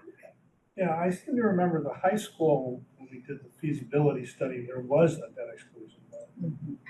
I'm just curious as to why that's not happening here. We added it to a debt exclusion vote. I think We had a sort of a big debt exclusion vote for a bunch of projects, and we added the feasibility study to that. Okay, so it got tacked on to what existed. Got tacked onto other things. So on the high school project, at that time we did Gibbs, Yes. Thompson, addition, Yes. and the debt exclusion. And I think part of it, if I remember, Tim can correct me, is it was almost a, it was actually more a test of like, do the voters have the will for this? Because like, if you're not willing to vote for 2 million for the high school. Oh, yeah, no, I get that. Yeah. 3 million was a non-starter, 300 million is a non-starter. No, I get that. That is, it was definitely, it showed, it definitely drove out the people that are never gonna vote for an override ever. Or a debt exclusion ever. Michael? I can't claim to have as much heritage of the Fanning-esque question that the dean has been holding on to. But my experience with every involvement we've had with the MSBA in the last 15 years, we haven't gotten as many seats as we needed. As many seats. So the schools haven't been built big enough for enrollment. They've looked askance at our population projections and said, no, you're wrong, and we'll only fund our number. It's a risk in dealing with the MSBA. So that was definitely true for the Thompson School, because we were in the middle of a demographic shift that wasn't accounted for, which is that more and more of the 2 families in the east were condoizing and young families were moving into them because it's what they could afford. We ended up getting a little cut out. There wasn't anything we could do about the MSBA number, because I think to build bigger, Charlie, remind me if I'm correct about this, to build bigger, we would have needed to finance stuff ourselves, and we did not have the capital wherewithal to do that. However, the high school was built to our demographic numbers. And we also built the high school in such a way that if we had to as classroom space, there are things we could take out of the building. We could take out the district offices, we could take out the preschool and move those things and be able to expand demographic capacity. So not quite the same thing. High school? Speaking of high school, I'm gonna take the slide with the good news. Mission accomplished. This state-of-the-art high school is fully operational and serving the students. And even better, it came under budget, about $500,000. The contractor is now finalizing the they're wrapping up the final punch list and the closeout documents. The remaining items include some security camera installation and also field equipment such as portable bleachers, batting cages, and portable fencing. So the building is open, the kids are learning, and we got all the MSBA reimbursements except the 5%, which is gonna be sent to us once the final audit is complete.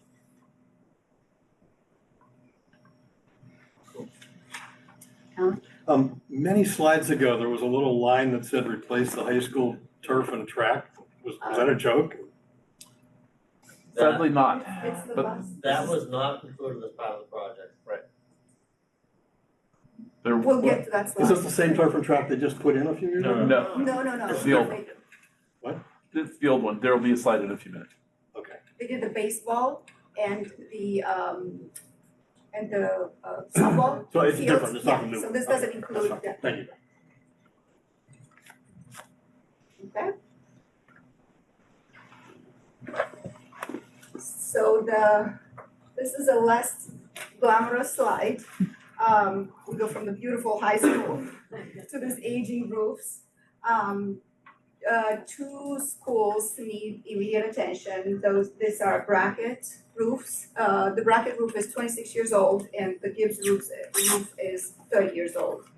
The facility has hired a company called Aerial Insight to do the testing of these, to understand the condition of these roofs. And they did a thermal imaging and moisture testing.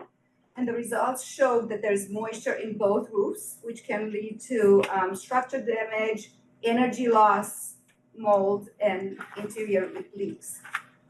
So the first one we have is bracket. This is an MSBA candidate, and we're gonna play the long game here.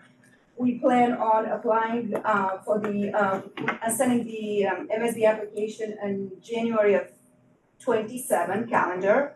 And we expect to get a decision by fall in 2027. If we are approved for MSBA, we need to secure $100,000 for the schematic design in fiscal year 28.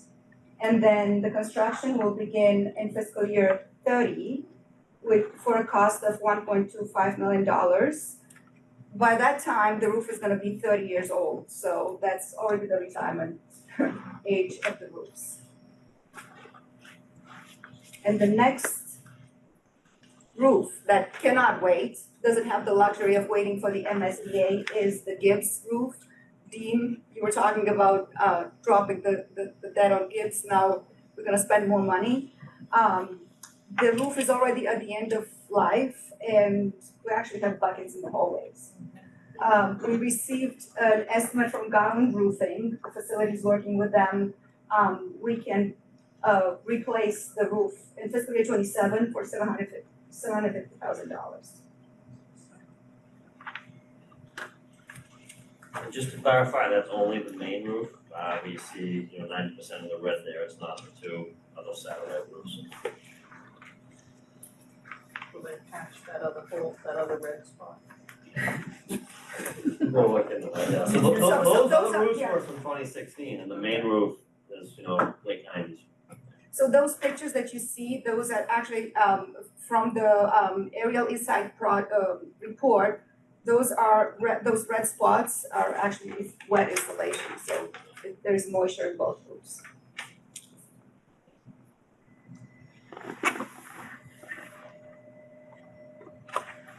Yeah, the roofs are only part of the story of the school department. We estimate to spend about $6 million in major building investments over the next 5 years at all the schools. I'm not gonna list all those schools because that plan is subject to change, but I am going to just present high level. We're gonna spend $2.5 million in rooftop units. These units provide the heating and the cooling for the schools. The typical cost for a unit is between $250,000 and $300,000. And some schools require multiple units depending on the size of the school. They're a mix of electric and gas. And we can tell you that when they fail, everyone notices quickly and they call Jay. And when they're not compliant either, because we don't have fresh air and exhaust in the classrooms.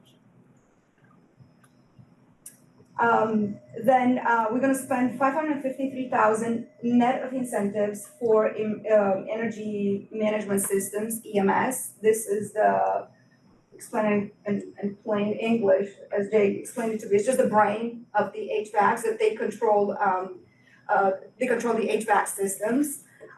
Some of them are so old that we cannot get replacement parts, they are obsolete, so we have to do a full replacement.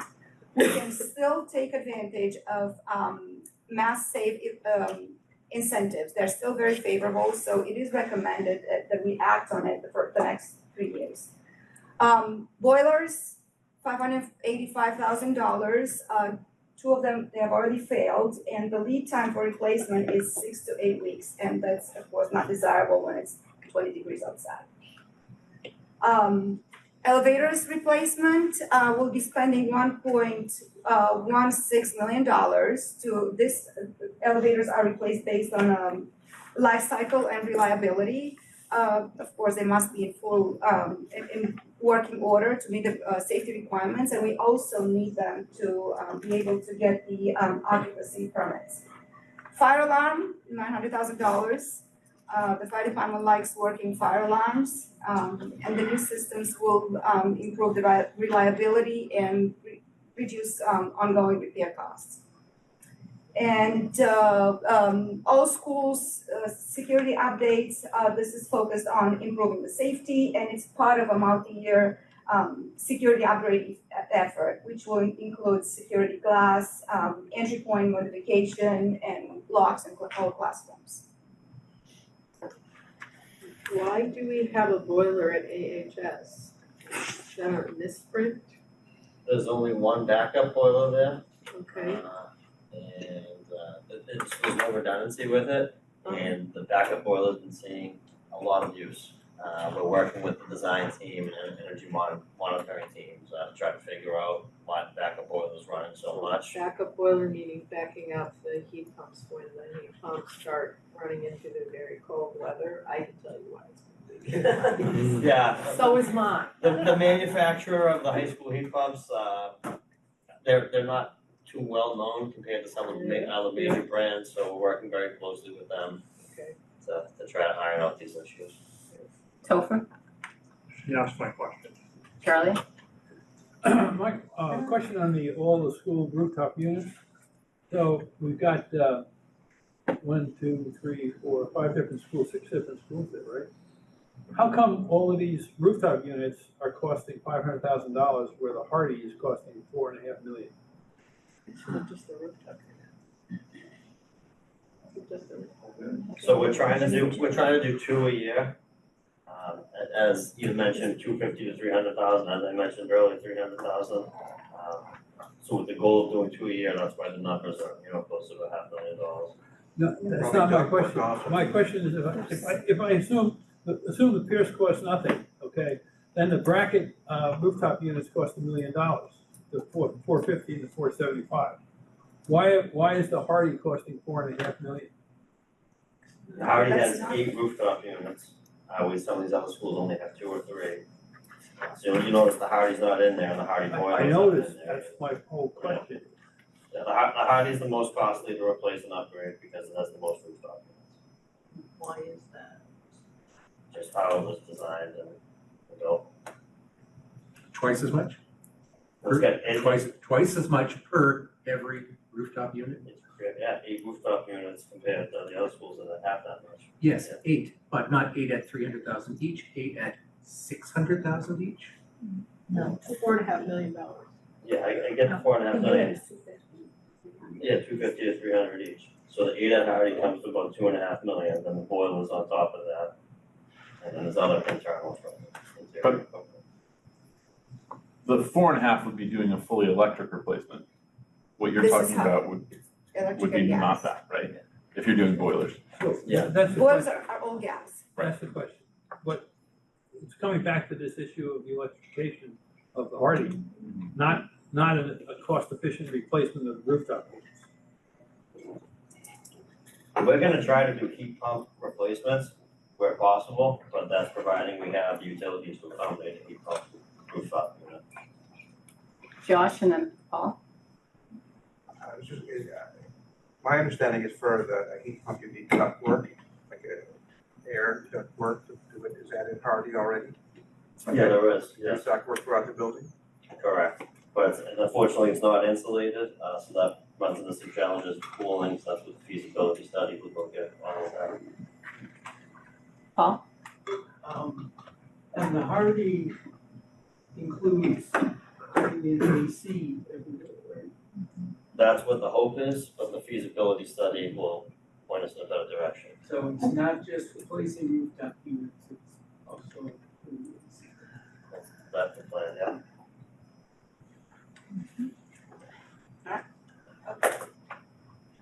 Next slide. Carolyn, did you have a question? Do any of the other schools have AC yet? Yeah, for elementary schools, Yeah. Dallin and Pierce, that they say. And those are the ones that are like 90% air conditioning, some of the other schools have small sections that are air conditioning. That's right, that's Yeah. not what I'm asking. Yeah. So next up is the school playgrounds.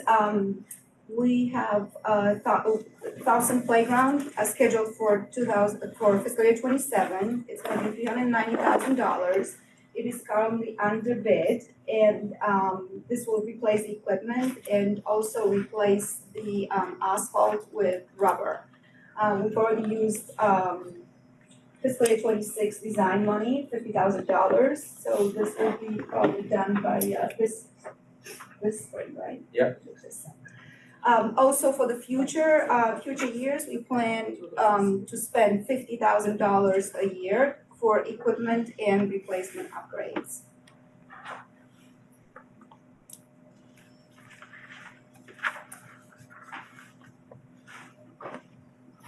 And finally, the Pierce Field, just to clarify, this was not part of the Arlington High School project. We will be spending $2.25 million over the next 2 years. We plan to replace the lighting, which is beyond the end of life, with LED lights, which will cost $250,000 in fiscal year 27. The maintenance is very challenging and expensive for these bulbs. We usually, when the bulbs fail, we have to bring a lift, which costs $10,000 every time we rent it.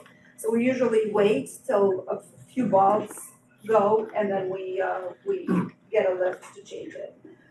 The benefits of the LED conversion include energy savings of about $26,000 a year. We're gonna have 25 years warranty covering 100% the materials and the labor. The estimated payback is 11 years, and we'll also have 24/7 customer service. I do have to mention that this have to be replaced before we do the turf and track.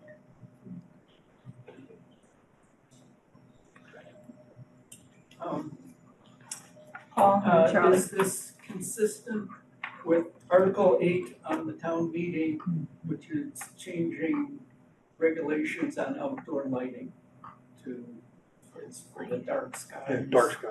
Limitations. I'm not sure about that, but I think it's gonna be aligned with the rest of the LED. Now the whole complex will be LED lit. I'm assuming, I hope it's. Is it gonna be greening down? Downlight, yeah, it's downlight, yeah.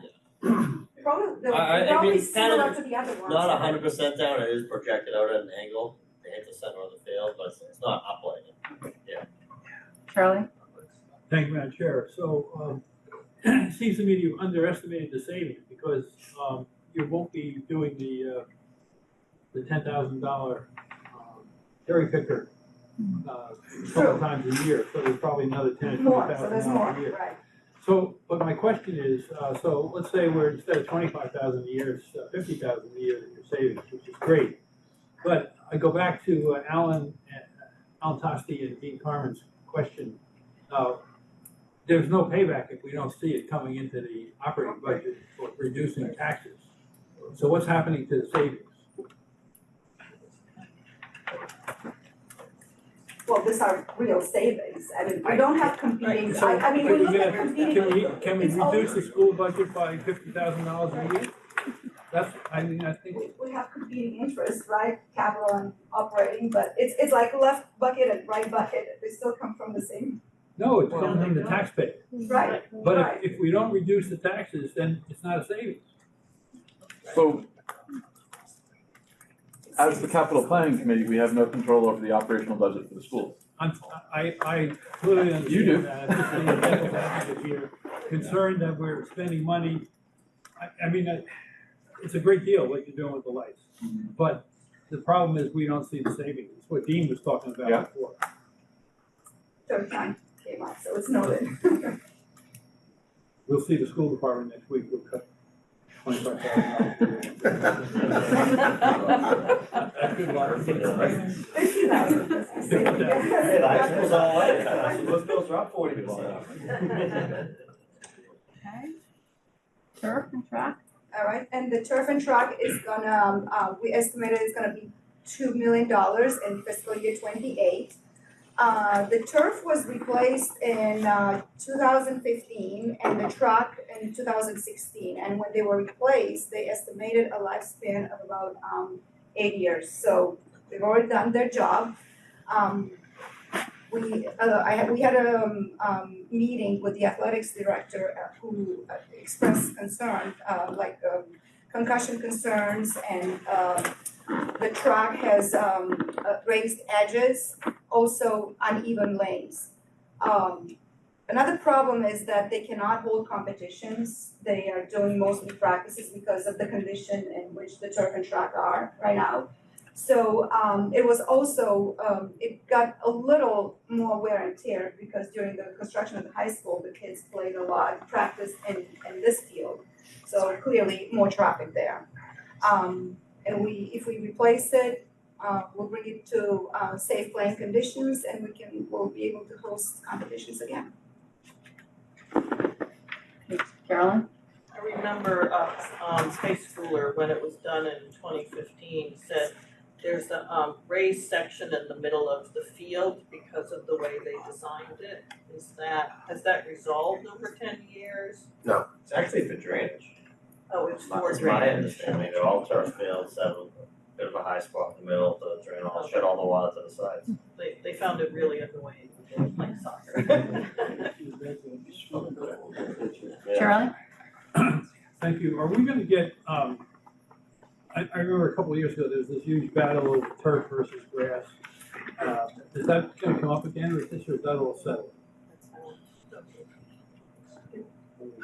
It'll come up again. Yeah, I was expecting it to come up again. I've had some discussions with the school department about this particular issue. And they are well aware that they're gonna have to do some public outreach and they're gonna have to really look into materials and things like that before this becomes a real project. Yeah.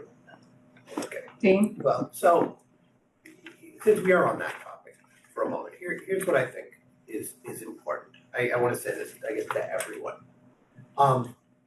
The truth matters, right? And one of the big things that's changed since town meeting is the EPA and the CDC under the Biden administration issued their crumb rubber study, right? So remember we kept hearing about what could be or couldn't be. I'm not gonna get into it. It's not here. Not the Trump administration, right? The Biden administration was like, these are the facts about crumb rubber. And they're out there now. And so that's not a debate anymore. But it was a passionate debate in town meeting. and one side was scientifically proven to be wrong because they were such polar opposite thoughts.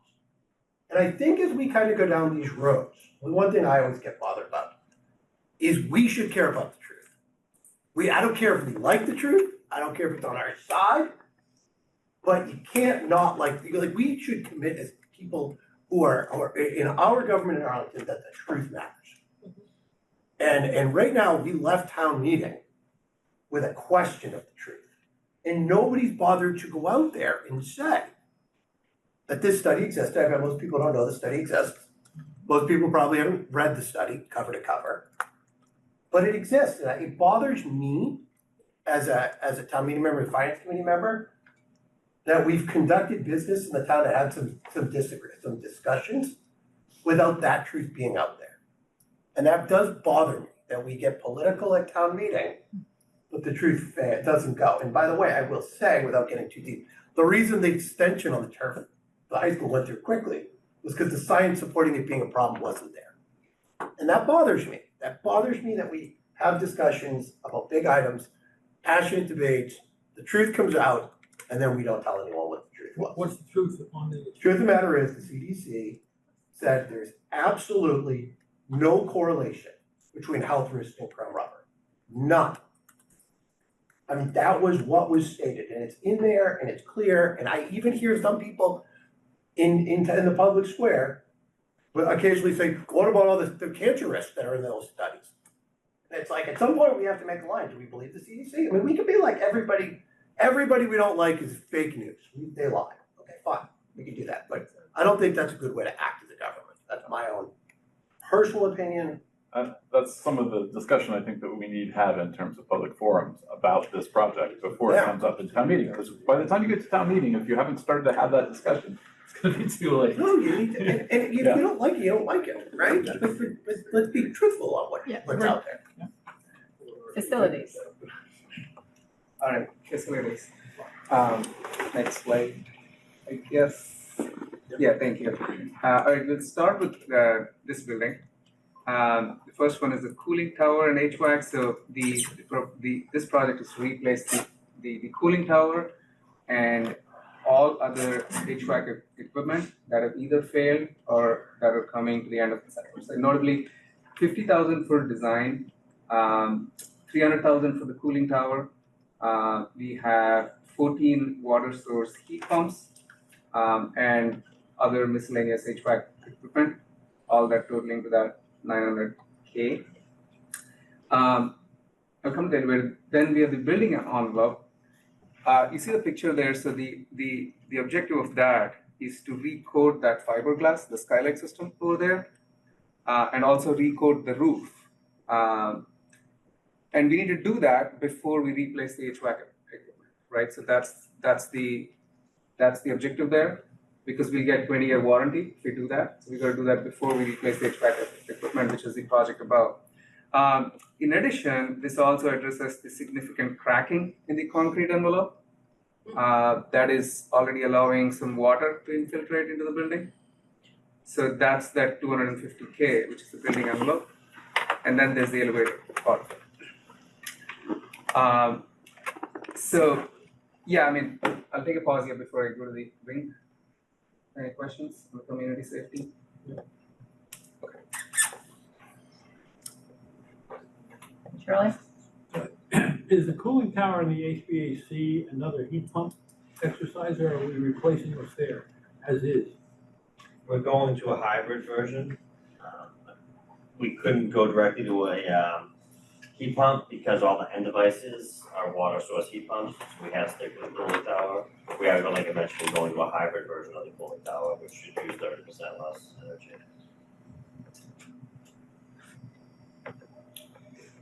Okay. And it's currently an electric system, or how is it currently operating? The cooling tower is electric, yes. So it's a radiant electric, or, no, it's not. But I'm trying to understand what the savings of 30% comes from. I am not an engineer, so I don't want to go out on a limb on that one. The engineering reports that we have said, approximately 30% savings in electricity. In the operating. Yeah. All right, so moving on to the rink. So the request for the rink itself, right? So just some context here. So we lease the rink from the state, and we have a contractual commitment in the latest lease with the state that we're going to replace the roof, right? In order to actually fulfill the contractual commitment, 600K is not enough. It's a much bigger commitment. It's potentially, I think, around 1.2 million or so. But the idea here is that we will do the bare minimum that's required, the smaller roof. The proposal is to replace just the smaller roof, 600K. So get away with the minimum of the minimum contractual obligations we can get away with. Rink is not a moneymaker. There is an enterprise fund, but it is already servicing some debt, past debt. It can potentially service some of this, but the debt servicing part of it has to come from the non-enterprise funds, right? In addition to that, Judy, I don't know if you want to add any, discussions we've been having with the state on this. Or... I don't know that I can add too much else, just other than we were looking to start small with this because we only have a 5-year lease. If we were to do a much larger roof project, a couple $1 million, we would be looking to borrow for many more years than our 5-year lease. So, so we have just started some conversations with the state to see, what we might be able to do in terms of our agreement with them. Our hands are a little bit tied in terms of how much revenue we can raise based on, how they restrict our fees. So we're trying to see if there are some ways that the rink might be able to be a little bit more profitable to help us to actually pay for some of the capital work we need to do. Okay, so I do the rink and rec budgets, and I know what's in their surplus. And I know there's not a lot of surplus in the rink budget, but there's a lot in the rec budget. Can we sort of assume that the rec surplus, since the rec also uses that facility for things besides skating, could provide some of the debt service there?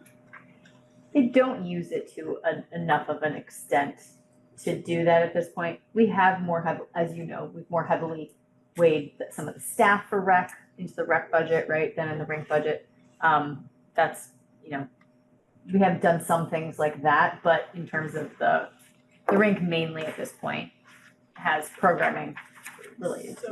So is that a decision we have flexibility around, or is it because, are they one enterprise fund? No. So they're separate enterprise funds, Correct. so we can't move the surplus from one to the other. That's correct.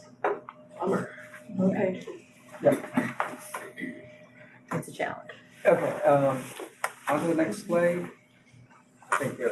All right, so fire station HVAC, so this is part of the program to, ongoing program to replace any of the equipment that's coming to the end of its life cycle. So this specific FY27 300K, that's for Park Circle.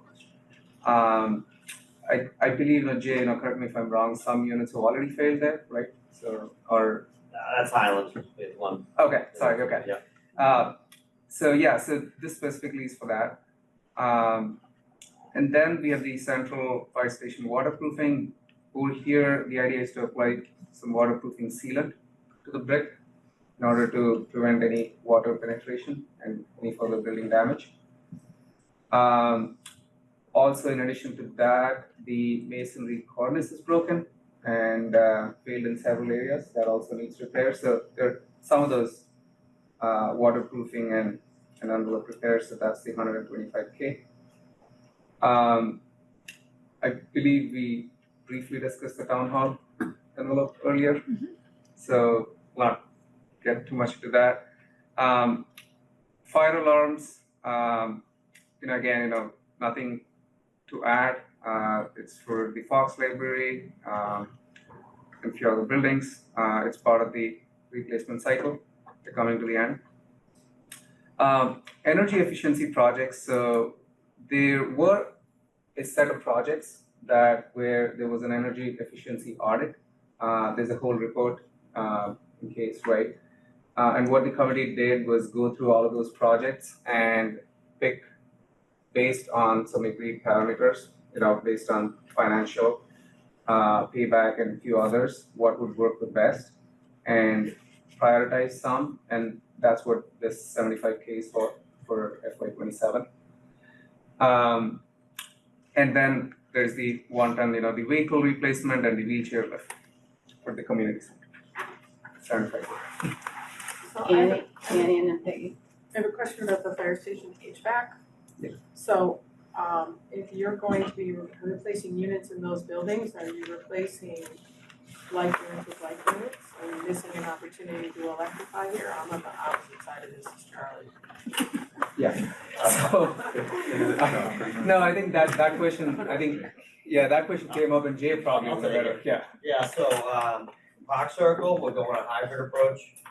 The reason why we can't go all electric is because the generator is not big enough to do all electric for the building. And, being first responders, we can't just say, hey, there's no heat, go somewhere else for the day. So that's why we're doing hybrid. So we'll still have gas backup. The actual bay floors with the truck parks, that'll still be gas. And we'll do heat pump hybrid unit, furnaces and hot water tank for all the other equipment. And what we're aiming to do for energy savings is once it gets below 20 degrees or 25 degrees, we're gonna go gas. But whenever it's above 20 or 25, we're gonna stay electric. Because that's where you really lose your efficiency when it gets really cold with heat pumps. So that's the plan. Peggy? So, I'm under the impression that that Park Circle fire station, wasn't that just built? I think that was 20. 2002, that's pretty old. It feels very recent to me too. For some of us, it's like brand new. It's in this century, that's all you can say about it. Yeah.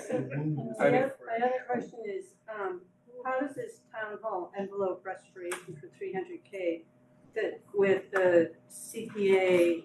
Didn't they show us these on Monday, something like a 900,000? How do those two connect?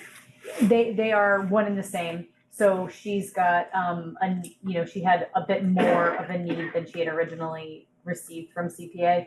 So, Jay, the feasibility, it's the feasibility for town hall, right? Not it's for the town hall exterior.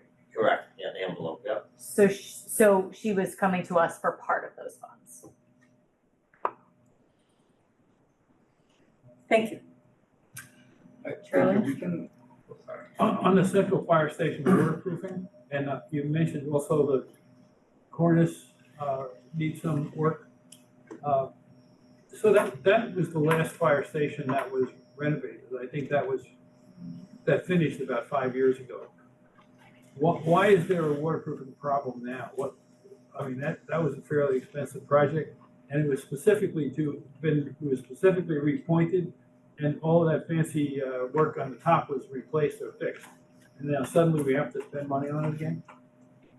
So, waterproofing is only good for 10 years is what we've been told by, industry professionals, and I believe that building is currently at about 11 or 12. Yeah, 2015. 2015? Yeah. So we're, a year past by the time we do it, we're at 12 years. It's not so much the repointing, it's the brick itself is very porous, and there are certain areas of the building where water has been getting in. And when we're at that 11-year mark, they said every 10 years you gotta do it. So they've got to coat the brick or something for that? Yeah, it's a clear coat. Thank you. I guess we can do the next slide. Okay, so next slide, townwide ADA project. So this is sort of a routine 100,000 per year, that's allocated. And then the vehicle replacement, again, part of the vehicle replacement program that we have. So yeah, I think that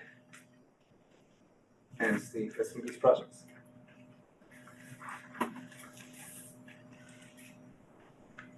Community safety. Okay, we've already covered, Rodney presentation, the portion about facilities, so really for police, it's entirely vehicles. And it's very simple. There's an ongoing vehicle replacement program that we've been doing for a long time now, where we replace 2 or 3 police cars every year. It's their discretion. Their plan for 2027 is to replace 2 cars, and they would be marked vehicles. And so there was a question earlier about the mix of the vehicles. Currently, we are at 90% hybrid for the marked fleet and 100% hybrid for the unmarked fleet. And so as we move to place more marked, we'll get up 100% hybrid. There's a challenge for doing all electric. These cars run 24/7. You'll see them around town with the officers in them doing police work and prepared to respond anywhere.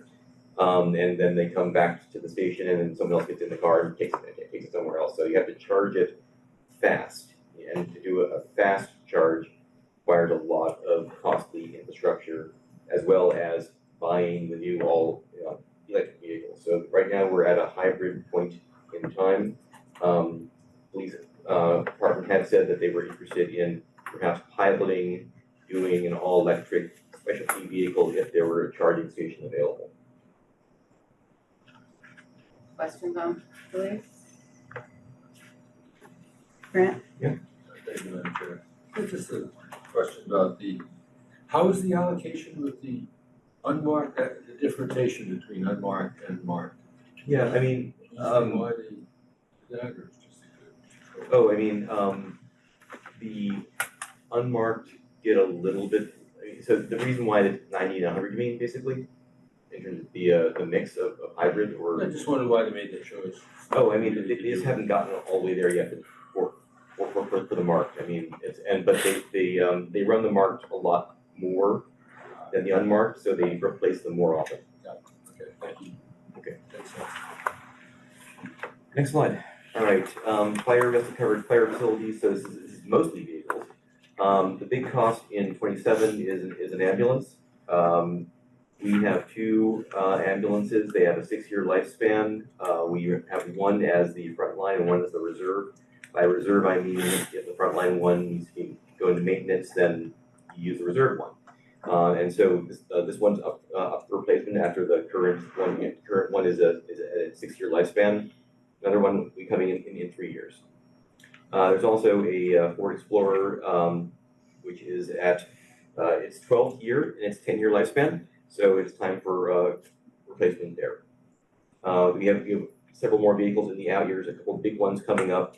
As you can see, our next pumper, we have 4 pumpers. We replace them. They have a 20-year lifespan, and so we replace them every 5 years. And so one is due in 29.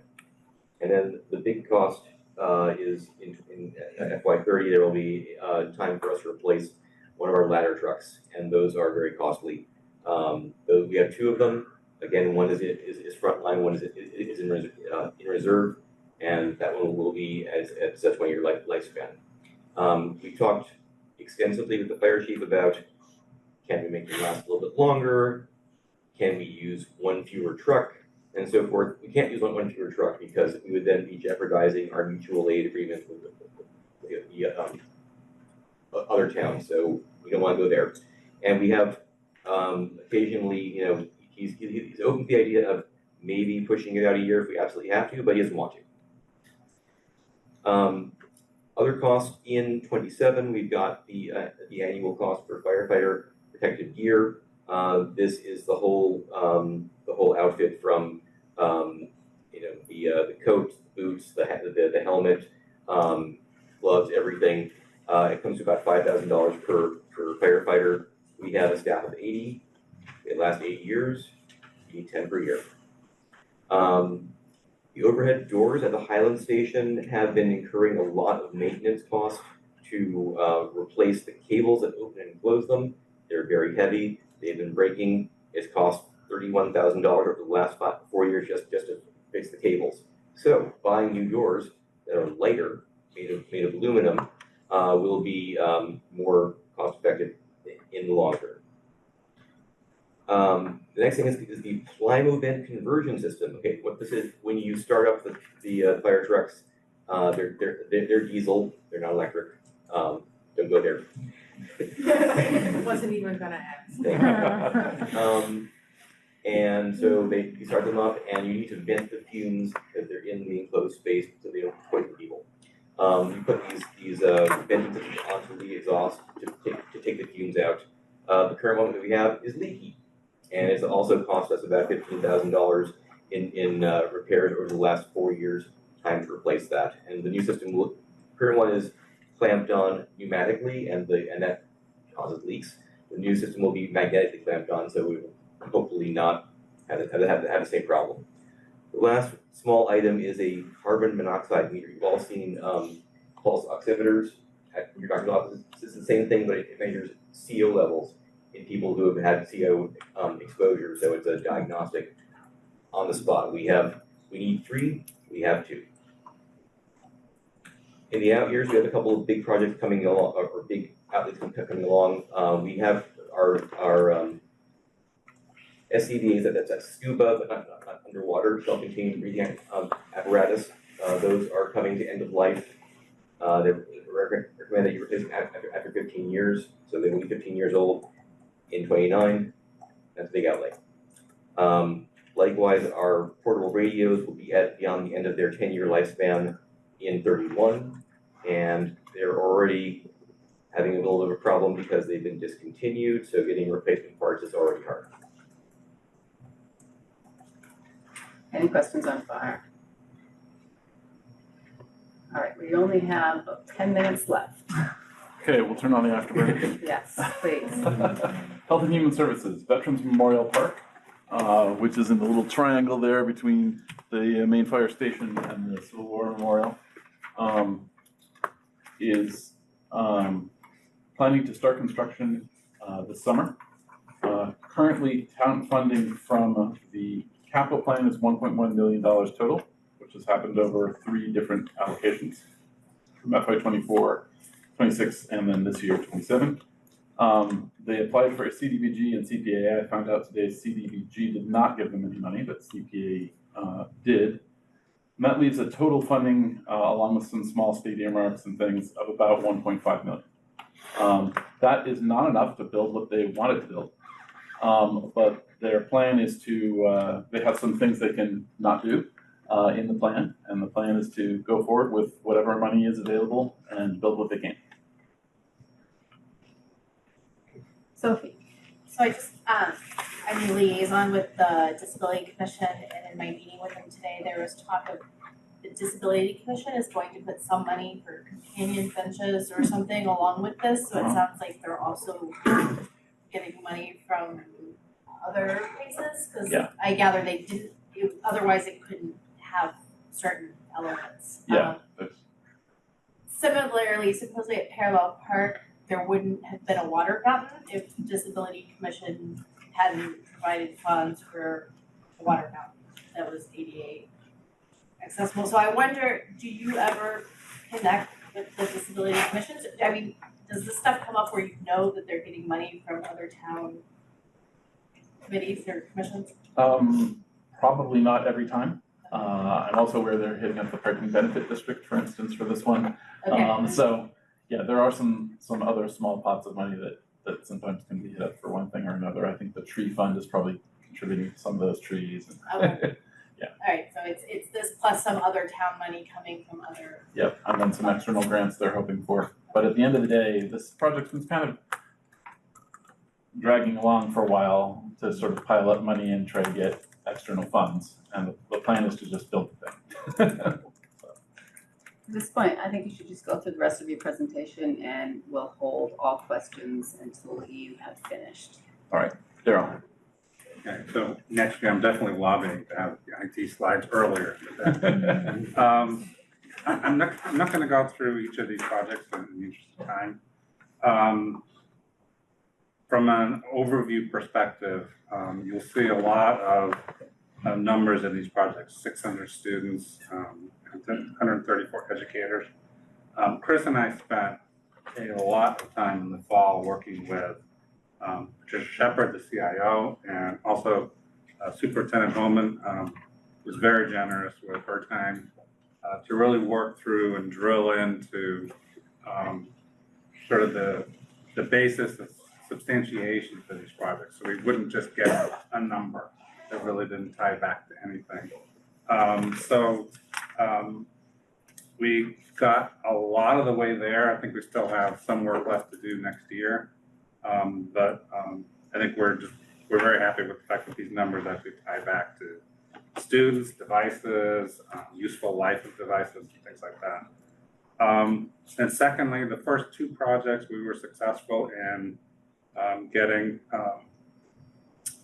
IT and the school department to agree to split what had been a project that had students and educator devices to entirely different types of devices. The kids get Chromebooks, the teachers get MacBooks, very different lifespans. We hope teachers take better care of their devices than kids do. So it really made sense to split these into two projects. Charlie, you had a question about the number of paraprofessionals. There are 180 total as of now, although we'll see what happens with the budget situation. And it's 80 in here because we actually funded the first half last year. And then on the classroom audio project that Julie referenced earlier, we spent a lot of money last year to place ceiling speakers in most of the classrooms, and now we're really just finishing up. They're just finishing up, and then we'll be providing smaller chunks of money going forward just to do refreshes. Then on the town side, actually, any questions on the school? Any of the school? No, let's hold off on questions. Oh, I'm sorry, you're right. On the town side, network resilience project we talked about last week, the TOEFR, and I think also some of the town software upgrades and standardization. And then the last project I want to just mention is the Security Information and Event Management, or SIEM. That actually is a very exciting project. For those of you that have worked in IT, you know that all kinds of devices, firewalls, servers, network switches, and software all spit out huge numbers of logs and huge log files that can have very useful data in them to help track threats and origins of threats and where users are coming from. But as long as they're on individual devices, it can be very difficult and time-consuming, labor-intensive to make sense of that. So these SIEMs are essentially, aggregations. So IT is looking. They haven't done their procurement yet. They'd asked for $250,000 for, and this is a SaaS product, so we would have funded the first year, and then it would have rolled into IT's operating budget. We did have to reduce our award to $100,000, but we're hoping that through their procurement, they can come up with an affordable project. Most of the costs of these ongoing are based on the amount of data that gets ingested, so they may have to be very selective at the beginning and what data they choose to pull in. So any questions on IT? No, they're hold on. Oh, keep the cat, sorry. We have 5 minutes left. Okay, recreation. So this approach is really much more about planning and stewardship, not big new projects. You'll see the first point on the slide that the $100,000 playground master plan was moved out into FY28 from FY27. Some other points of interest on the slide. There is a modest line to look at feasibility of future projects to help scope them out, look for savings opportunities, maybe some repurposing options as well to save some dollars there. And then a steady but scaled back allocation for playgrounds. So there are ongoing safety audits that need to happen on a routine basis. This also includes some funding right up front to rectify any critical safety issues that are identified in those audits, rather than waiting for a major overhaul project. And then just one vehicle to replace their only vehicle, a 2016 pickup truck. They put a plow on it, so it does little duty. Right, next. This is my least favorite fun slide to discuss. What do we do if the override fails? In year one, in FY27, the cuts to the town budget will result because of the 5% rule, a cut of about 175K in the capital budget. And the committee voted to take that from student devices, reducing it by 53%, and the network's resilience study by eliminating. That's the easy part. The project, the plan also, the budget year, sorry, the capital budget includes a lot of spending which is funded by bonds. And because of the way the town issues bonds, they cost us nothing in the first year. On the other hand, if you've failed an override, you probably shouldn't keep spending on the credit card at the rate you were planning. So the committee additionally voted to eliminate a town EV charging infrastructure project for $250,000, reduce the funding for the Veterans Memorial by $500,000, which leaves $600K in funding from capital budget plus other funding that you've heard about coming in, and eliminate one of the big four-wheel drive plow Sander trucks, the snow fighters. So those were items we were going to borrow for in FY27, and if the override fails, we plan not to borrow. And then, they could be restored in a future year if there were a different result on a future override vote. We'll have to see what happens when that goes. As far as the out years, we expect that what we would have to do, and we did not actually go through the exercise of identifying specific projects, is that we try to identify the things that really need to be protected because they're core health, safety, and building habitability kinds of problems, and then cut very broadly across all departments, probably somewhere in the neighborhood of 20% in order to make that work in the long run. So the next slide, yep. Just a reminder of what it is we're here for, and that's to ask you to endorse our recommended budget and the reappropriation of the capital funds and also the 5-year plan. We normally also discuss debt authorization rescissions, but there are none of those this year. Lynn. Okay, mine are pretty straightforward. Oh. We want to ask you to endorse the capital expenditure budget as follows. The total debt service, which is the money that we borrowed in past years and is due in FY27. And in addition, estimates for the new debt that the total debt service added to that would bring us to 21.05 million. As usual, we have some capital offsets. This year it's 992,312. And in addition to that, the cash projects that would be in FY27 that you heard throughout this presentation is an additional 5.069 million. So we would vote for you to approve the net capital appropriation of $127,114. Next is the reappropriation of the borrowed funds for projects that came in under budget. We're repurposing those funds to cover the cost of a new project, that being roof truck units. Yeah, the next slide. Next slide. Those are allowed under the chapter, 44, subsection 20, because the useful life of the new project is the same or longer than their previous projects. So that total is $435,658.91. Thank you. I guess we're not taking questions, so. Well, I'll take just a couple of questions and noting that it's after 10 o'clock. Fantastic. Two questions. Just to confirm, the town hall envelope feasibility, you have, capital has 300,000, and then the CPA committee has 900,000, so it's $1.2 million is what you expect to spend. Yes. Okay. Second question, is the capital budget committee reviewed what it would cost to bring the Addison up to speed, replace the roof, versus a new building, or is that what the feasibility study is supposed to determine? That's a feasibility study. Okay. Thank you. David and Dean. I just have two quick questions regarding the Veterans Project. If the appropriation had to be cut in half, would that project still be on schedule for the summer?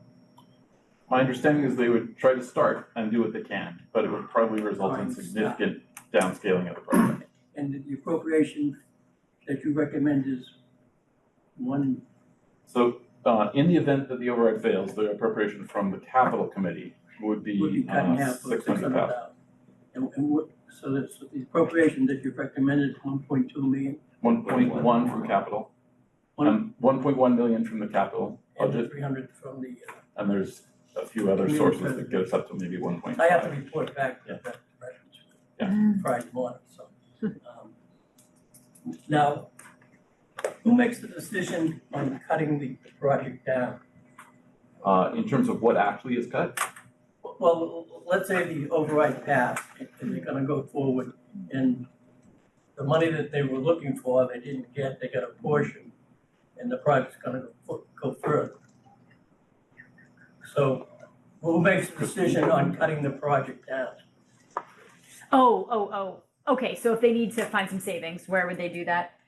They need, Who makes the decision? Yeah, so they're looking at, Christine Bongiorno, our deputy, would be a part of that project, a part of looking at that. I think they've got a list of ad alts. It sounds as though there are some ways that they could scale back pieces of the project.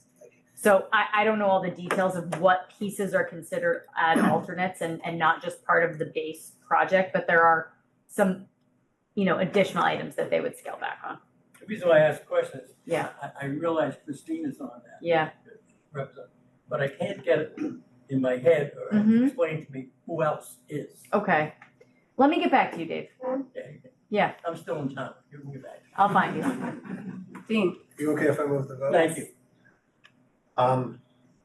So looking at page 54, I move the recommended vote of the capital planning committee for a total net capital appropriation of $25,127,114 as shown on page 54 of the PDF file. Second. All right, all in favor, raise your hand. Madam Chair, I have a motion. What's your motion, Charlie? I move that we delay the vote till the next meeting. Is there a second? Second. All right, all in favor of Charlie's motion, raise your hand. 1, 2, 3, 4, 5, 6, 7, 8. All opposed? 1, 2, 3, 4, 5, 6, 7, 8, 9, 10. Any abstentions? Charlie's motion fails. Dean's motion has been seconded. All in favor of Dean's motion, raise your hand. 1, 2, 3, 4, 5, 6, 7, 8, 15. All opposed?